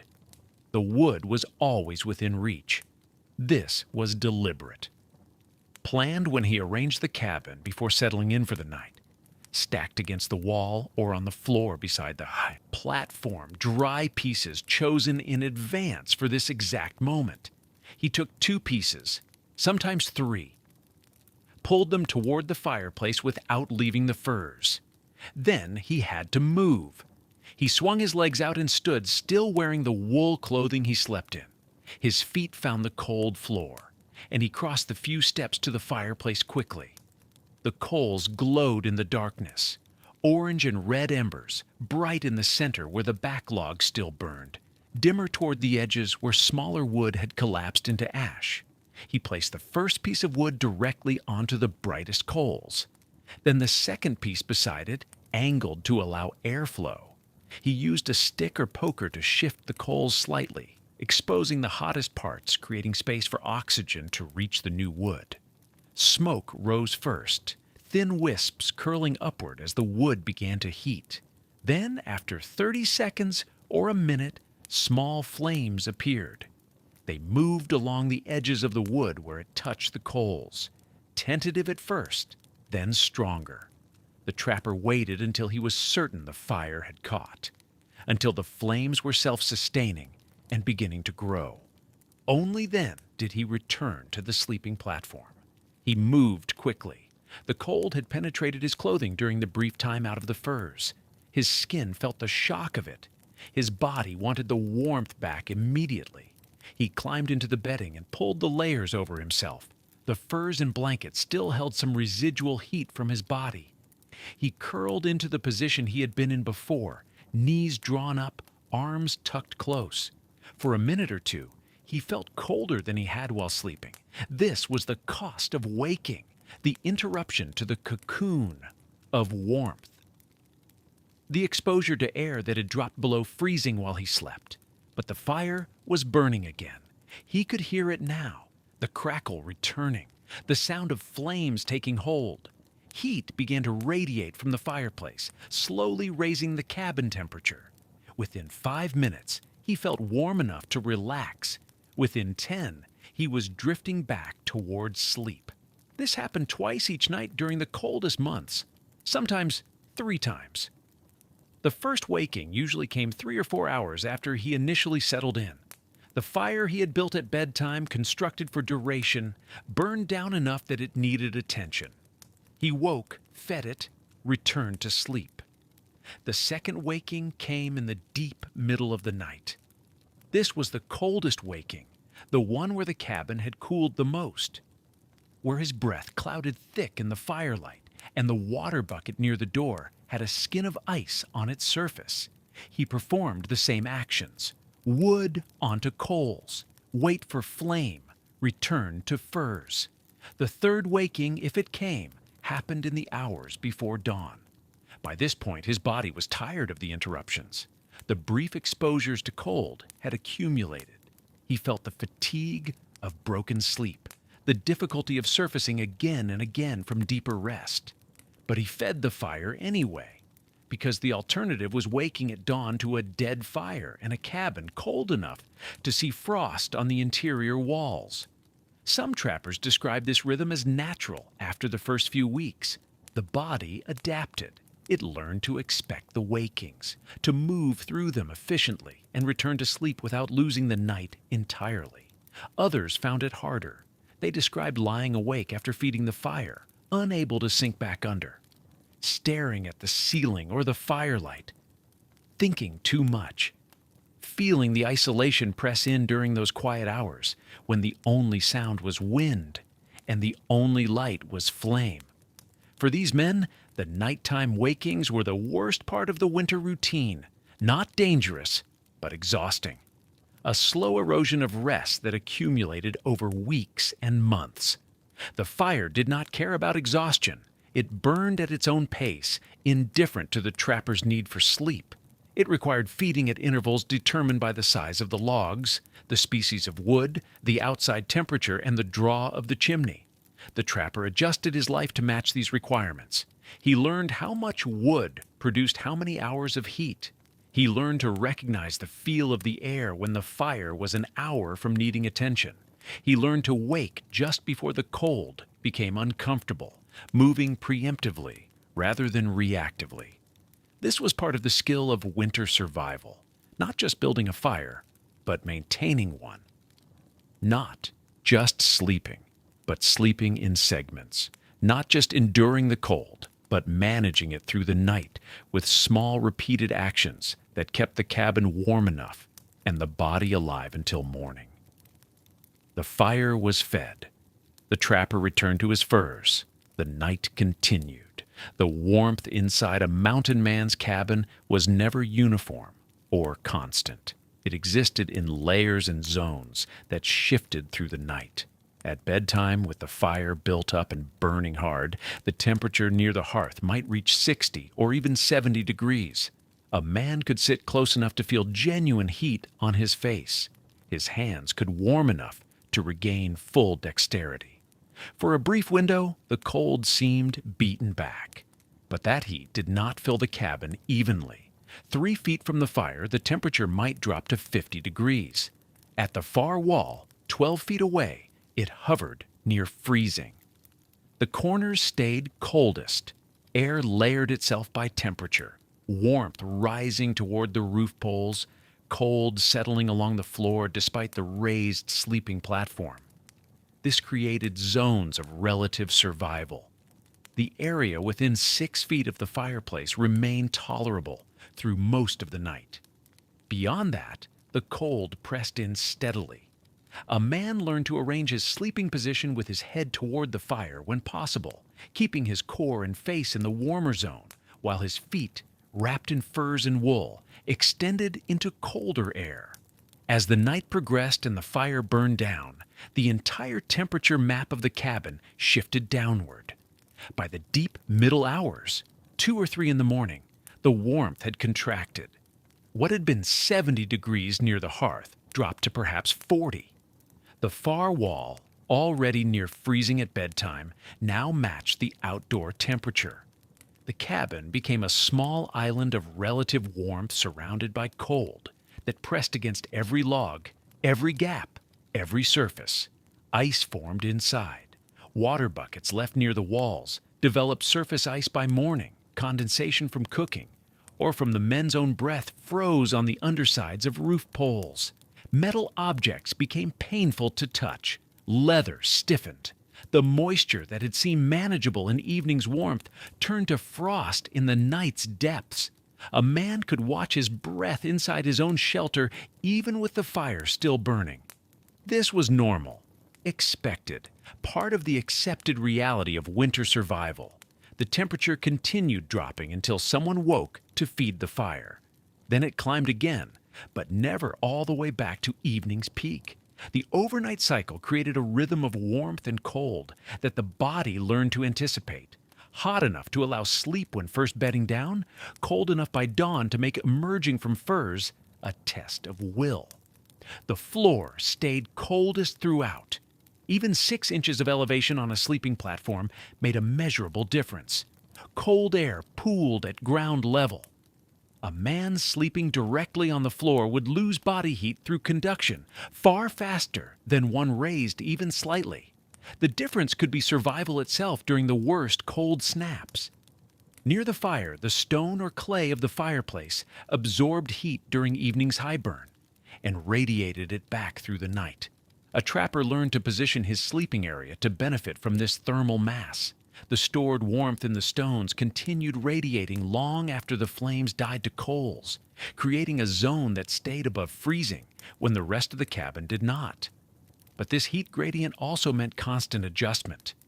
Too close to the fire, and a man risked burning his blankets or furs. The side facing the hearth grew too warm, while the side facing away stayed cold. Men woke to turn like meat on a spit, exposing the cold side to warmth, giving the overheated side a chance to cool. This rotation happened unconsciously through the night. The door and any window opening leaked cold, invisible streams. Even well chinked, a cabin was not airtight. Cold air flowed in through gaps, creating drafts that could be felt as distinct currents. A man learned where these drafts ran and avoided positioning his sleeping area in their paths. The coldest zone was often not the far wall, but rather the strip of floor directly in line with the door gap. When extreme cold arrived, temperatures outside dropping to 30 or 40 below zero, the interior zones compressed dramatically. The survivable warm area might shrink to within 3 feet of the fire. The rest of the cabin became nearly as cold as outdoors. During these periods, some trappers remained in their sleeping furs for 18 or 20 hours at a time, emerging only to add wood and attend to minimal needs before burrowing back into the only warmth available. The thermal reality shaped everything: where to position the bed platform, how to angle it relative to the fire, where to store clothing so it would not freeze but would not be scorched, where to keep water so it stayed liquid but remained accessible. Every object in the cabin existed in relation to the temperature map that shifted through each night. A man learned to read the cold. He could wake in darkness and know from the air temperature on his face approximately what time it was and how long until dawn. He developed an internal calibration between cold and hours past. This sense became automatic, the body's own clock tied directly to the falling and rising temperatures of the night cycle. The morning was always coldest, just before dawn. With the fire at its lowest ebb and the outdoor temperature at its minimum, the cabin reached its coldest point. This was when getting up required the most will. The shock of leaving furs and facing air cold enough to make breath crystallize tested a man's discipline every single morning. But he knew the pattern. He knew that rebuilding the fire would begin the climb back toward warmth, that the temperature would rise through morning and peak again in evening, that the cycle would repeat with absolute reliability. The cold was not random. It followed laws, and those laws could be anticipated, prepared for, survived. As daylight faded, a mountain man began the routines that would determine whether the night passed safely. These were not optional activities or preferred habits. They were necessary patterns, developed through experience and carried out with methodical attention regardless of fatigue or cold. The first rule was simple: return to the cabin well before dark. A trapper checking distant lines learned to begin his return journey with enough margin that full darkness would not catch him in the woods. Navigation in deep snow through dense timber at night was dangerous. Easy to become disoriented, easy to lose the trail, easy to exhaust yourself fighting through drifts when you should already be warm and preparing for sleep. Arriving back at the cabin with light still in the sky allowed the essential tasks to proceed in order. The fire came first, before removing snowshoes, before hanging up gear, before anything else. The fire. If coals remained from morning, they were stirred and fed.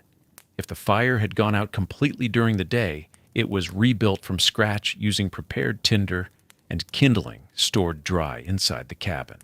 This task took absolute priority because everything else depended on it. With fire established and beginning to build heat, wet clothing came next. Whatever had gotten damp during the day, usually outer garments, mittens, moccasins, was hung near the fire, but not too close. Leather could scorch, wool could singe. The goal was drying, which required positioning items in the zone where warmth circulated, but direct heat did not reach. A man learned the exact distance through trial and error. Leaving wet clothing to freeze overnight was not acceptable. Damp wool lost much of its insulating value. Frozen leather became rigid and unusable. The evening drying period restored these items to function for the next day. Water preparation happened while the fire burned hot. Snow was brought inside in containers or piled near the hearth to melt. Some trappers kept a pot positioned to catch meltwater continuously.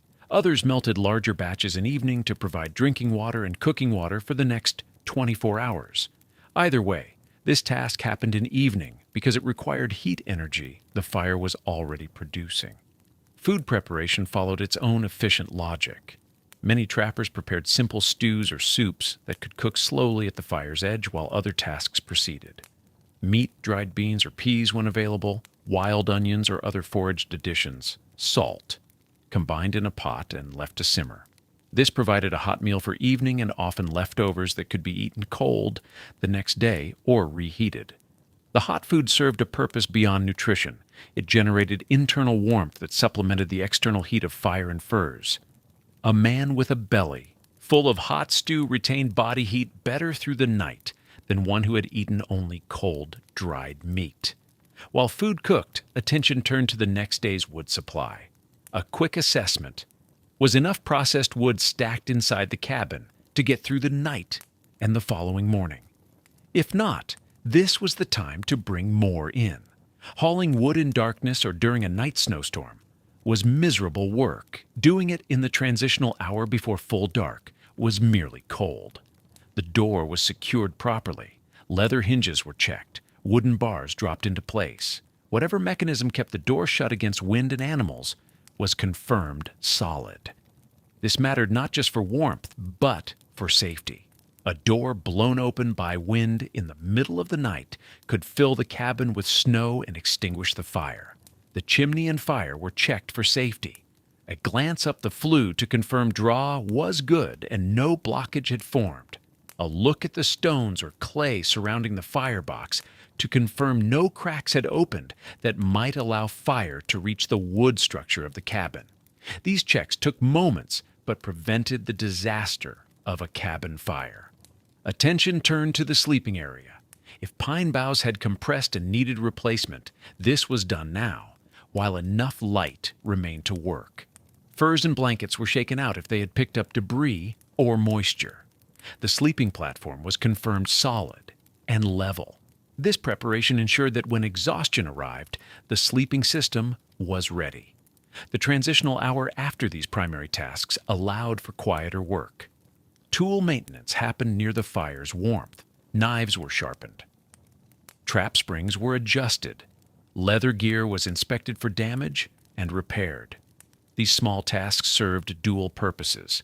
They kept essential equipment functional, and they helped the mind transition from the activity of the day to the stillness of night. Some men carved during this hour. Small figures, tool handles, decorative work on their gear.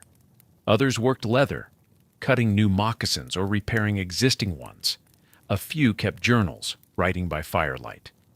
The specific activity mattered less than having something for the hands to do, while the body warmed and the mind settled. Talking aloud was common. Narrating actions, discussing plans for tomorrow, cursing the weather, telling stories to the cabin walls. The sound of one's own voice provided a kind of company. After a day of silence in the woods, hearing human speech, even if self-generated, helped maintain a connection to language and thought. As full darkness arrived outside, the cabin became its own small world.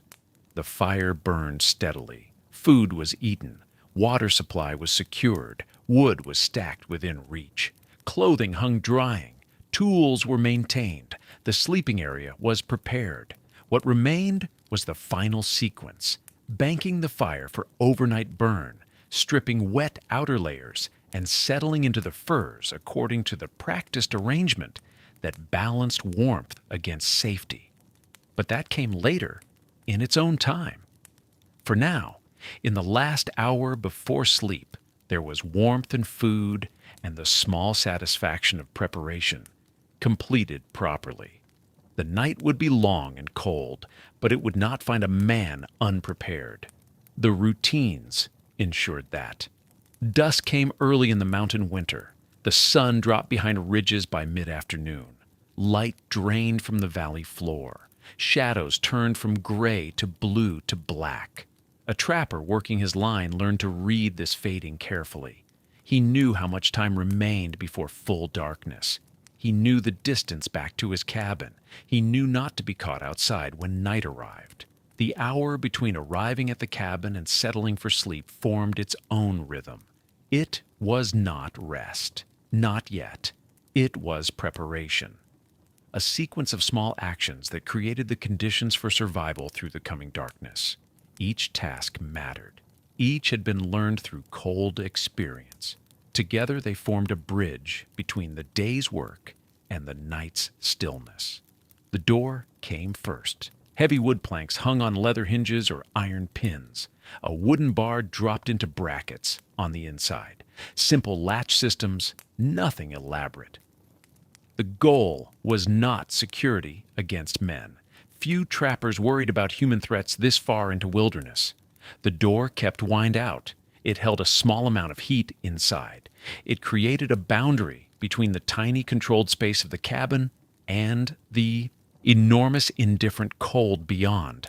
Securing it was a deliberate act. Lift, settle into frame, bar across. Test the fit, feel where wind might penetrate. Some men stuffed gaps with cloth or fur scraps during the worst cold. The door marked transition. Outside work done, inside routine beginning. Next, the chimney, a quick step outside to check the draw. Smoke should rise steadily, not billow back. A chimney blocked with ice or debris could fill the cabin with smoke or fail to vent properly. This check took moments. Eyes upward in the dimness, watching smoke behavior, listening to the draw. Then back inside, latching the door again behind. The sleeping platform required attention, though not every night. If the boughs beneath the firs had compressed or dried too much, fresh ones went down. This meant a brief trip to nearby pines, cutting green bough tips, arranging them in overlapping layers. The smell of fresh pine filled the small space, resin on cold hands. The platform raised slightly with new material. More often, the bedding just needed airing. Furs and blankets held moisture from breath and body heat. When possible, when the day had been cold but clear, a trapper might hang a robe outside for an hour before dark. Let it freeze, bring it in and beat the frost out of it. The fur would be drier, lighter, more effective. This small maintenance extended the life and warmth of irreplaceable materials. Then came the work. With fire built up and darkness settling outside, the trapper sat near the flames and tended to tools, a knife drawn across a whetstone. The rhythmic scrape of steel on stone, testing the edge against a thumbnail, feeling for the bite of proper sharpness. A dull knife in wilderness was not an inconvenience. It was dangerous. Traps required checking, jaws that closed smoothly, springs with proper tension, chain links without weak spots, leather or sinew bindings inspected for wear. Small repairs made now prevented failures on the line tomorrow. Leather work happened here too.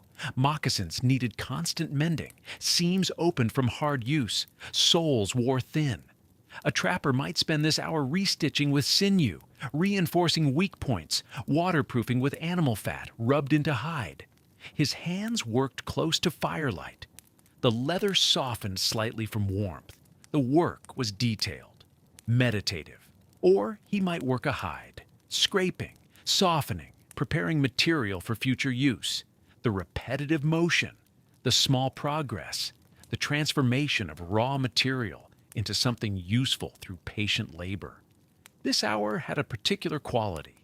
The urgency of daylight travel had ended. The deep stillness of night had not yet begun.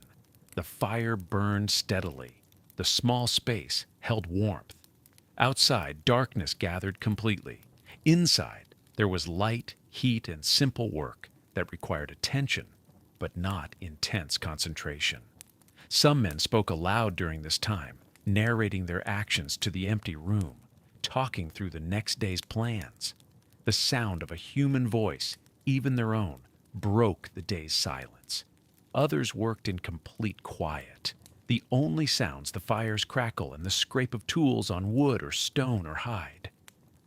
The mind shifted during this hour. The body's alarm, the constant vigilance required during travel through winter wilderness, began to ease. The immediate environment was controlled, shelter secured, fire burning, food prepared or preparing. The transition from movement to stillness required this gradual unwinding. Time moved differently here. No clock measured these minutes. A trapper judged by firelight, by the completion of tasks, by the feeling of readiness. Some nights the hours stretched longer, more work to do, more preparation needed. Other nights it compressed. Exhaustion or extreme cold drove a man towards sleep more quickly. The work served practical purposes. Sharp tools, maintained equipment, repaired clothing, these were necessities. But the hour served another function too. The quiet, repetitive tasks created psychological transition. They gave structure to the shapeless isolation. They reminded a man that he possessed skill, control over his immediate circumstances, the ability to maintain himself through applied knowledge. When the work was done, the final preparations began. Tools returned to their places, everything positioned for morning. The trapper knew the cabin's geography and darkness. He knew where each item rested. This organization was not tidiness for its own sake. It was survival. A man waking in the night to tend fire or check a noise needed to find things by touch, without thought. The transitional hour ended without ceremony. The work simply finished. The fire had been built up earlier and now burned steadily. The day's activities had concluded. The night's sleep approached.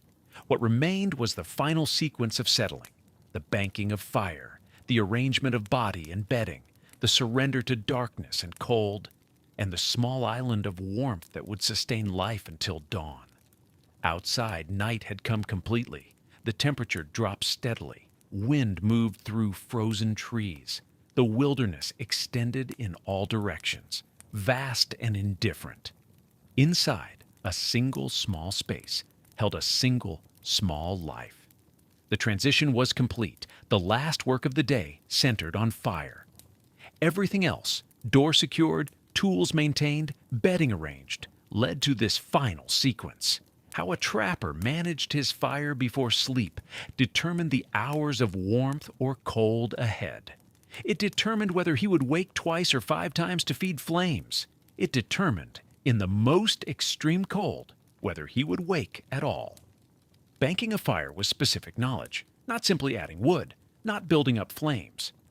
The goal was sustained heat output over maximum time with minimum attention. This required understanding how different wood burned, how to arrange pieces for slow consumption, how to balance immediate warmth against duration. The backlog went in first, if not already in place. A massive piece, 12 to 18 inches in diameter, 2 to 3 feet long, dead-standing timber, seasoned, dense, oak if available, hard maple, ironwood, species that burned slow and hot. This log positioned at the rear of the fireplace against the back wall. It would not flame brightly. It would smolder and glow, producing steady heat through the night. The weight mattered. A man alone wrestled these logs into position, heavy enough that lifting them required full effort, dragging them to the fireplace, hoisting or rolling them into place. Some trappers kept 2 or 3 backlogs in rotation, swapping them as one burned down, always having seasoned wood ready. Next came the supporting structure, smaller logs, 6 to 8 inches thick, placed in front of the backlog. 2 or 3 pieces. These would burn more actively than the backlog, but still slowly.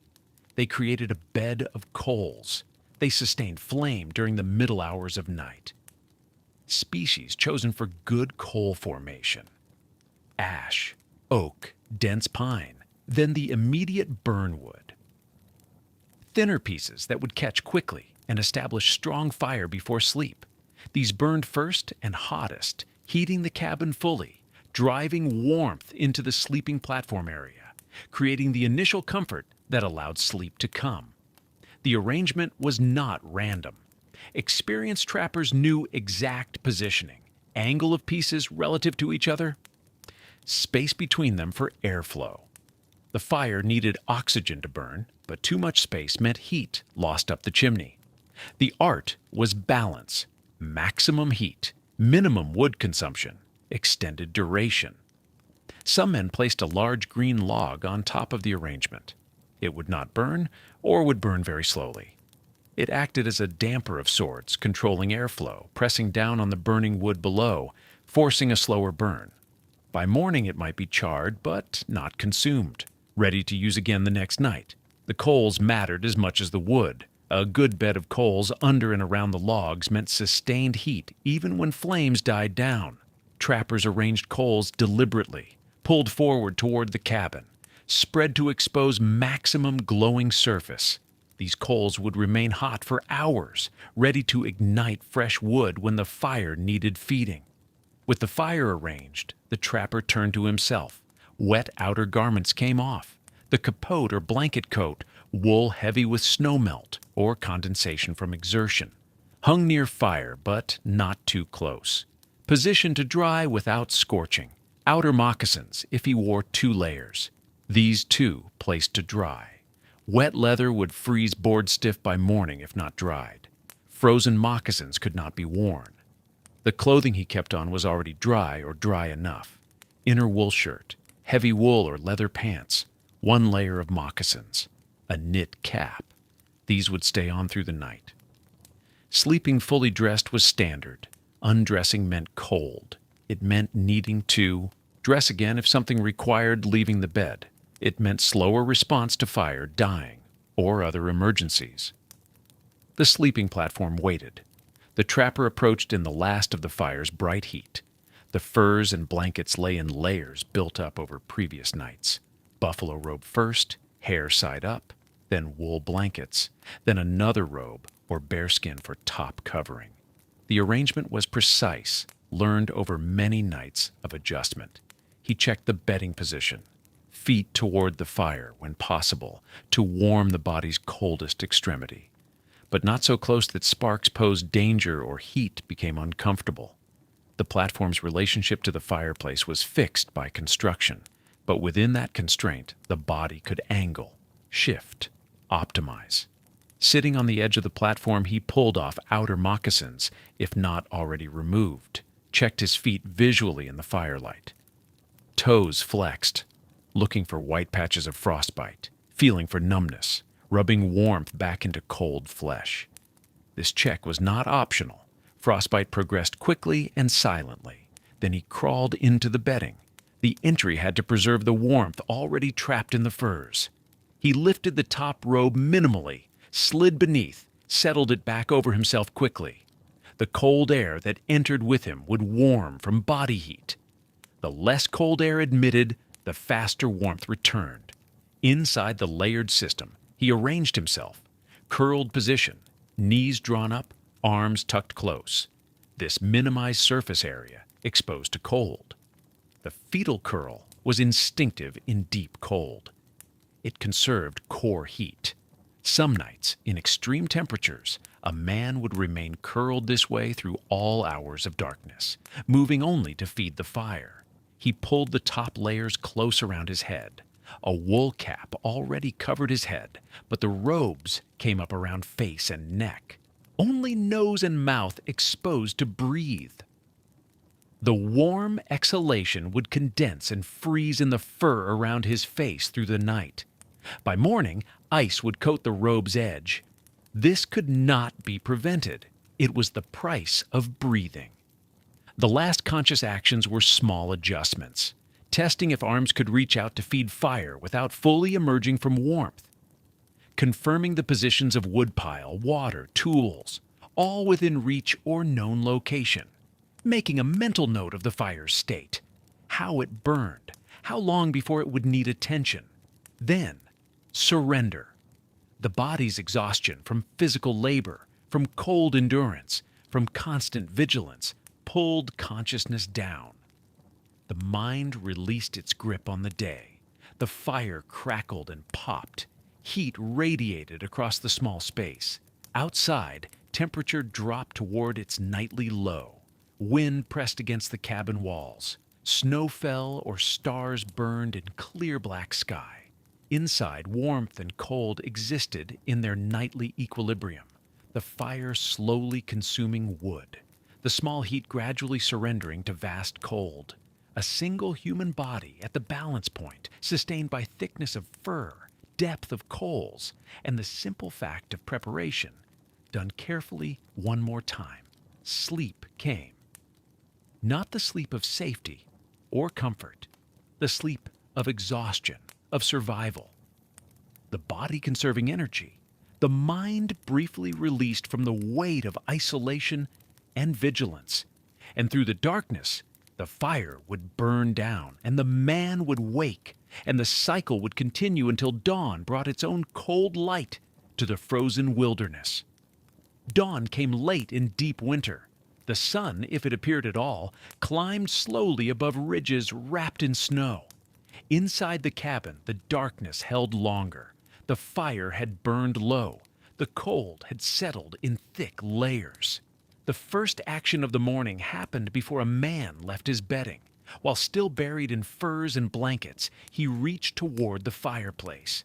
His arm emerged into air so cold it shocked the skin. He stirred the coals with a stick kept beside the sleeping platform for this purpose. He added kindling, small dry twigs, shavings of pitch wood. He blew gently on the embers. The fire caught. Small flames grew. He added larger pieces. He remained in his robes while the fire rebuilt itself, while the first heat began to push back against the night's cold. This could take 10 minutes, 15. He waited. Once the fire burned strong, he moved quickly. He threw off the furs and blankets and stood in one motion. The cold hit him fully. It filled his lungs. It pressed against his face. Movement was essential. Now, standing still invited shivering that could take hours to stop. He checked his fingers, his toes. He flexed them, watching for the white patches that meant frostbite, the numbness that signaled damage. If he found none, he moved to the next task. If he found warning signs, he warmed those areas immediately, carefully, knowing that freezing and thawing damaged tissue more than steady cold. He took the water bucket to the door. It held ice, always ice. He broke through the surface and brought chunks to the pot hanging over the fire. Snow worked as well. He scooped it from the drift that pressed against the cabin wall. The snow melted slowly. The water heated. He drank it while still warm, feeling the heat spread through his chest and stomach. Then came food, something hot, meat if he had it, venison, elk, whatever the traps or his rifle had provided. He cooked it in the same pot, in the water flavored by previous meals. Or he made a mush from cornmeal, thick and plain. The food mattered less than the heat it carried. His body needed that internal warmth to prepare for going outside, for stepping into air that could freeze exposed skin in minutes. While the food cooked, he put on his clothing. The leather pieces had hung near the fire through the night. They held some warmth now, though never enough. The buckskin pants, the shirt, the moccasins stuffed with dried grass, the wool capote. Each layer went on in a particular order, a sequence learned through cold experience. He ate standing near the fire. He did not sit. Sitting invited stillness, and stillness invited the cold back in. He moved while he ate, checking his equipment, organizing the tools he would need outside, maintaining motion that kept his blood flowing. This was the morning revival. Not a gentle waking, but a deliberate process of bringing the body back to function, of pushing warmth into flesh that had spent the night hovering at the edge of danger. Every action served survival. There was no wasted movement, no time spent on comfort that did not also produce heat or prepare for the day's necessities. The light outside grew stronger. The work of the day waited. But first, this. First, the fire. First, the warmth. First, the careful assessment of the body's condition and the methodical preparation for stepping back into the wilderness that surrounded this small heated space. The isolation was absolute. A man could trap a valley for weeks and never see another human being, never hear another voice, never exchange a word. The silence was not peaceful. It was total. To survive this, mountain men developed routines that had nothing to do with warmth or food. These were rituals for the mind. Many talked to themselves. They spoke aloud while working, while checking traps, while sitting by the fire at night. They narrated their actions. They discussed their plans. They argued with themselves about which valley to trap next, whether the weather would hold, when to head toward rendezvous. Speaking, even to no one, kept the voice alive. It maintained the sense that thought deserved expression, that observation deserved acknowledgement. Some talked to absent companions. They addressed friends from previous seasons, family members hundreds of miles away, even departed partners whose deaths had left them alone. These one-sided conversations served a purpose beyond comfort. They organized thinking. They provided structure for decision-making. A man could weigh options more clearly when he spoke them aloud, even to silence. Others kept mental calendars. They counted days. They marked the passage of weeks by scratching lines into cabin logs or tying knots in cord. They tracked the time until spring, until rendezvous, until they could return to civilization. This counting gave shape to formless time. It created milestones in an existence that could otherwise blur into an endless present of cold and routine.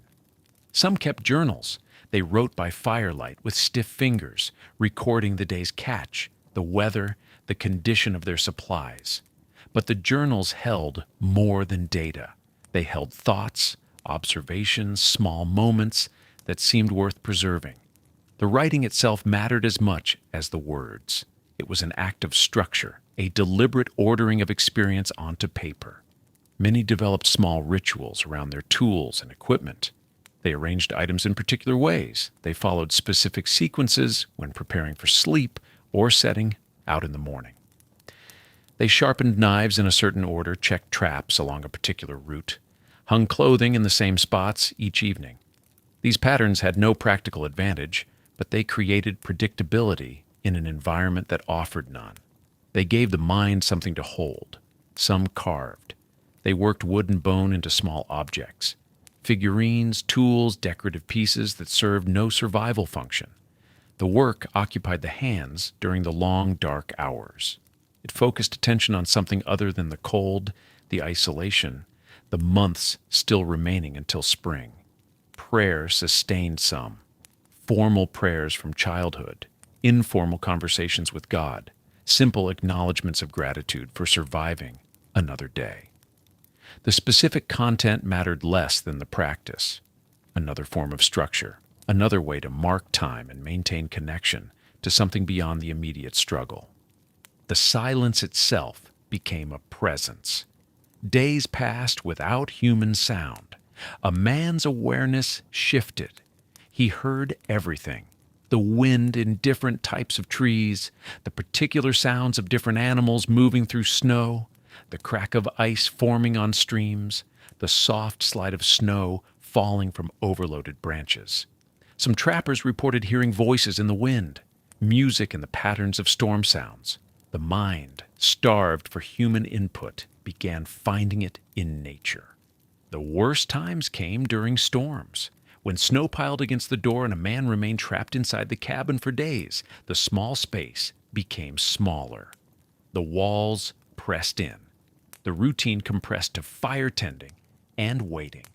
Some men stayed in their bedding 18 or 20 hours, emerging only to add wood and out, then retreating back into furs to escape the confinement of consciousness. These psychological routines were not optional. They were survival techniques as essential as fire building and food storage. Without them, the isolation could break a man as surely as the cold could kill him. With them, a trapper could endure weeks or months alone, maintaining his sanity through simple patterns that gave structure to shapeless time and company, to profound solitude. Days passed without the sound of a human voice, not his own, not another's. just the forest and the wind. A man alone in a winter cabin lived inside a particular kind of quiet, not the silence of a closed room, not the muffled hush of a snowstorm. Something deeper. The absence of human presence stretched into weeks, and that absence had weight. He heard everything else with unusual clarity. The wind moving through pine branches, the crack of ice on a distant stream, a tree limb breaking under snow and falling through other branches on its way down, the scuff of an elk moving through timber half a mile away, his own breathing, the fire. These sounds became familiar, expected. They marked time and distance and the presence of life beyond the cabin walls. But no voices. Some trappers talked aloud to themselves, a few words while working, observations about the weather, instructions during a task. The sound of their own voice was a small comfort, proof they still existed in a human way. Others reported hearing things that weren't there, music in the wind, distant conversations. Someone calling their name from the forest. The mind, alone too long, sometimes filled the silence with phantom sounds. Not madness, just the brain creating what it expected to hear. Heavy snow brought its own particular quiet. When snow fell thick and steady, it dampened every sound. The forest became muffled. Even the fire seemed quieter. A trapper could stand outside during a snowfall and hear almost nothing, just the tiny whisper of flakes landing on other flakes. That sound-absorbing quality made the world feel smaller, closer, pressing in. Storm days were the hardest. Blizzards that buried the cabin door and kept a man inside for 2, 3, sometimes 4 days without stepping outside. The same 4 walls, the same small space, the fire needing constant attention. Nothing to do but feed wood and wait. Cabin fever was not a metaphor. It was a real condition born in exactly these circumstances. The mind needed input, variation, change. Trapped inside a 12-foot square room with nothing but firelight and one's own thoughts, the psychological strain built quietly. Some men carved, some paced, some slept longer than necessary just to pass time. The silence had texture. At night, lying, in the dark with the fire burned low, a trapper heard ice cracking outside as temperatures dropped. Sharp reports like distant gunshots, the cabin logs contracting, groaning softly, small animals moving in the walls, mice seeking warmth, his own heartbeat, and beneath it all, the vast quiet of winter wilderness. No human activity for 50 miles, no roads, no towns, no voices carrying across distance, just snow and stone and frozen water and the slow breath of a forest waiting for spring. This was the shape of his solitude. The battle against freezing never ended. It continued through sleep, through meals, through every task. A trapper monitored his body constantly, toes, fingers, nose, ears, checking for numbness that signaled the beginning of frostbite. Extremities were most vulnerable, toes especially. Feet trapped in moccasins or boots, circulation restricted, exposed to ground cold, even through layers. A man might wake with feet numb and need to warm them slowly by the fire, careful not to apply direct heat that could damage frozen tissue. Fingers went numb during outside work, checking traps. Gathering wood. The cold bit through mittens after 20 or 30 minutes. He'd return to the cabin, warm his hands gradually, assess the damage, white patches on fingertips, tingling as circulation returned, pain, sharp and burning as frozen flesh thawed. Some lost parts of themselves to the cold. Toes turned black and had to be removed. Fingertips gone, pieces of ears, noses scarred and misshapen. The toll accumulated over winters, marking men who'd spent years in this life. But frostbite was only one problem. Moisture was equally dangerous and harder to manage. A sleeping man exhaled warm, moist breath all night. In extreme cold, that moisture condensed immediately. Ice formed in beards, on eyebrows, along the edges of blankets near the face. A trapper might wake with frost coating the wool around his mouth, formed from his own breathing. Body heat created sweat even in cold. Not much, but enough. That moisture moved into the furs and blankets he slept in. Over days, bedding absorbed water vapor. Damp fur lost its insulating properties. What had kept him warm at the start of winter became less effective as moisture accumulated. This required constant attention. On clear, brutally cold days, when temperatures dropped well below zero, some trappers carried their furs outside and hung them. The extreme cold freeze-dried the moisture, allowing it to escape without melting. The furs stiffened, then softened again when brought back inside. Inside the cabin, he periodically rearranged his sleeping platform, replaced compacted pine boughs, turned furs, hung damp blankets near the fire to dry. He checked everything: the integrity of his bedding, the dryness of his spare clothing, the condition of his moccasins, whether his leather goods were cracking from the dry heat, whether his stored food showed signs of moisture or mold. Vigilance was survival. A small problem ignored became a fatal one. Damp bedding in a cold snap, wet moccasins before a storm, a crack in the chimney unnoticed until it spread. He lived with constant awareness, monitoring, adjusting, responding to changes in temperature, weather, his own physical state. There was no margin for carelessness. At night, even in sleep, part of his mind remained alert, listening to the fire, sensing the temperature, waking when needed to add wood or check that everything remained as it should. This was the price: unending attention to detail, recognition that comfort was temporary, and warmth had to be maintained through deliberate action hour after hour, night after night, all winter long. The blizzard might begin with wind, a distant sound in the treetops, then closer, then against the cabin walls, and the first snow driving horizontal through the forest. Inside, the trapper would recognize the signs. He would prepare. He would bring in additional wood, as much as he could stack inside the small space. He would fill containers with snow to melt. He would check the door, the chimney, the chinking between logs, and then the storm would settle in. 3 days, 4, sometimes 5. The snow piled against the door until it held shut by weight alone. The wind howled without pause, and the cabin shook. Snow found its way through gaps in the chinking. Small drifts formed in corners despite the fire. The world contracted to a space 12 feet by 14 feet. The same walls, the same sounds. The trapper would feed the fire, melt snow, eat sparingly.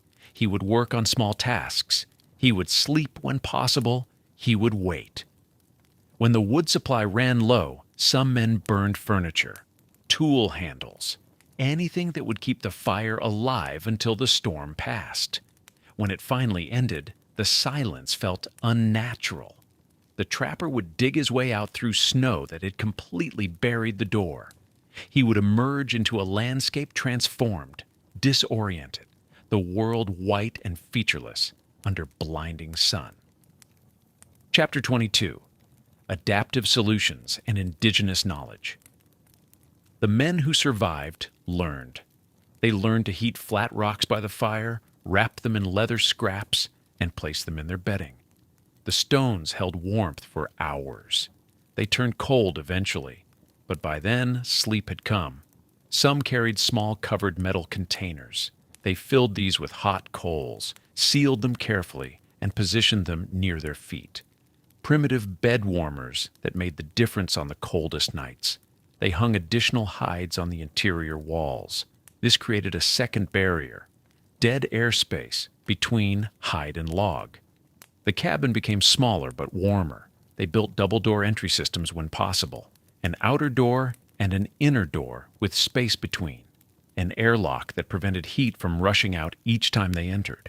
They piled snow against the exterior walls. This seemed backward, but snow is full of air. It insulates. The cabins half buried in snow held heat better than those standing exposed. Most of these techniques came from native peoples. The successful trappers were those who watched and learned. They borrowed shelter designs. They understood layering from indigenous cold weather clothing. They learned which furs provided the best warmth for their weight. They adopted high-fat diets that generated internal heat. Some learned psychological approaches to isolation, ways of thinking about time, about hardship, about the self in relation to the land. The men who refused to learn often did not survive their first winter. The margin between survival and death was measured in inches and minutes. A fire gone out in the night, wood too wet to restart it. Temperatures at 40 below, a man might wake to find his limbs already numb, his fingers too stiff to strike flint properly, his body heat fading faster than he could coax flame from tinder. Some trappers were found frozen in their cabins come spring, the fire dead in the hearth, blankets pulled tight, the final position suggesting they'd known what was coming and simply couldn't stop it. Carbon monoxide killed silently, a blocked chimney, snow covering the vent holes, inadequate ventilation in a space sealed too well against the cold. Men went to sleep and simply didn't wake. No struggle, no awareness, just the quiet failure of breath. Cabin fires were often fatal. The structure that kept a man alive could become his execution in minutes. Dried logs, chinked with pitch and moss, furs and blankets close to the hearth. One spark in the wrong place, and the entire shelter became flame. In deep winter, with snow shoulder high and temperatures lethal, there was nowhere to go. No second shelter, no margin for error. Survival required constant vigilance. Every night, every fire, every decision about wood, about ventilation, about how tightly to seal gaps against wind. The knowledge had to be perfect. The execution had to be consistent. And even then, luck mattered. Years of winter trapping marked the body permanently. Frostbite damage accumulated season after season. Toes blackened and lost. Fingers missing joints. Faces scarred where flesh had frozen and died. Ears reduced to stubs. The cold wrote itself into the body and stayed there. Respiratory problems came from breathing wood smoke night after night, lungs damaged, chronic coughing, voices roughened. Some trappers could barely speak above a rasp after 5 winters of sleeping in smoke-filled cabins. Malnutrition arrived during hard winters when game disappeared. Scurvy documented in journals, joints swelling, teeth loosening, the body consuming itself when dried meat and flour ran low. 30-year-old men looked 50, faces weathered, bodies bent. The cold and isolation and physical strain, aging them faster than time alone could account for. The psychological impact ran deeper than the physical. Some trappers never readjusted to civilization. They returned to settlements and found they couldn't tolerate noise, crowds, expectations. They'd adapted too completely to solitude. The silence had become more natural than voices. Others were broken by it. They abandoned the trade, sought company, couldn't bear to be alone again. The same experience brought peace to some men and trauma to others. There was no predicting which. This life shaped them. The long nights, the careful routines, the weight of silence. They carried it forward, marked by the profound experience of enduring winter darkness alone. As winter loosened its grip and ice began to crack along frozen streams, the trappers prepared to leave their small shelters. They packed pelts into bundles, extinguished fires that had burned for months, and turned toward distant rendezvous points where other voices waited. The long, silent nights had marked them in ways they rarely spoke of. Some would return the following winter, others would not. All carried the memory of darkness, cold, and the steady work of staying warm until morning.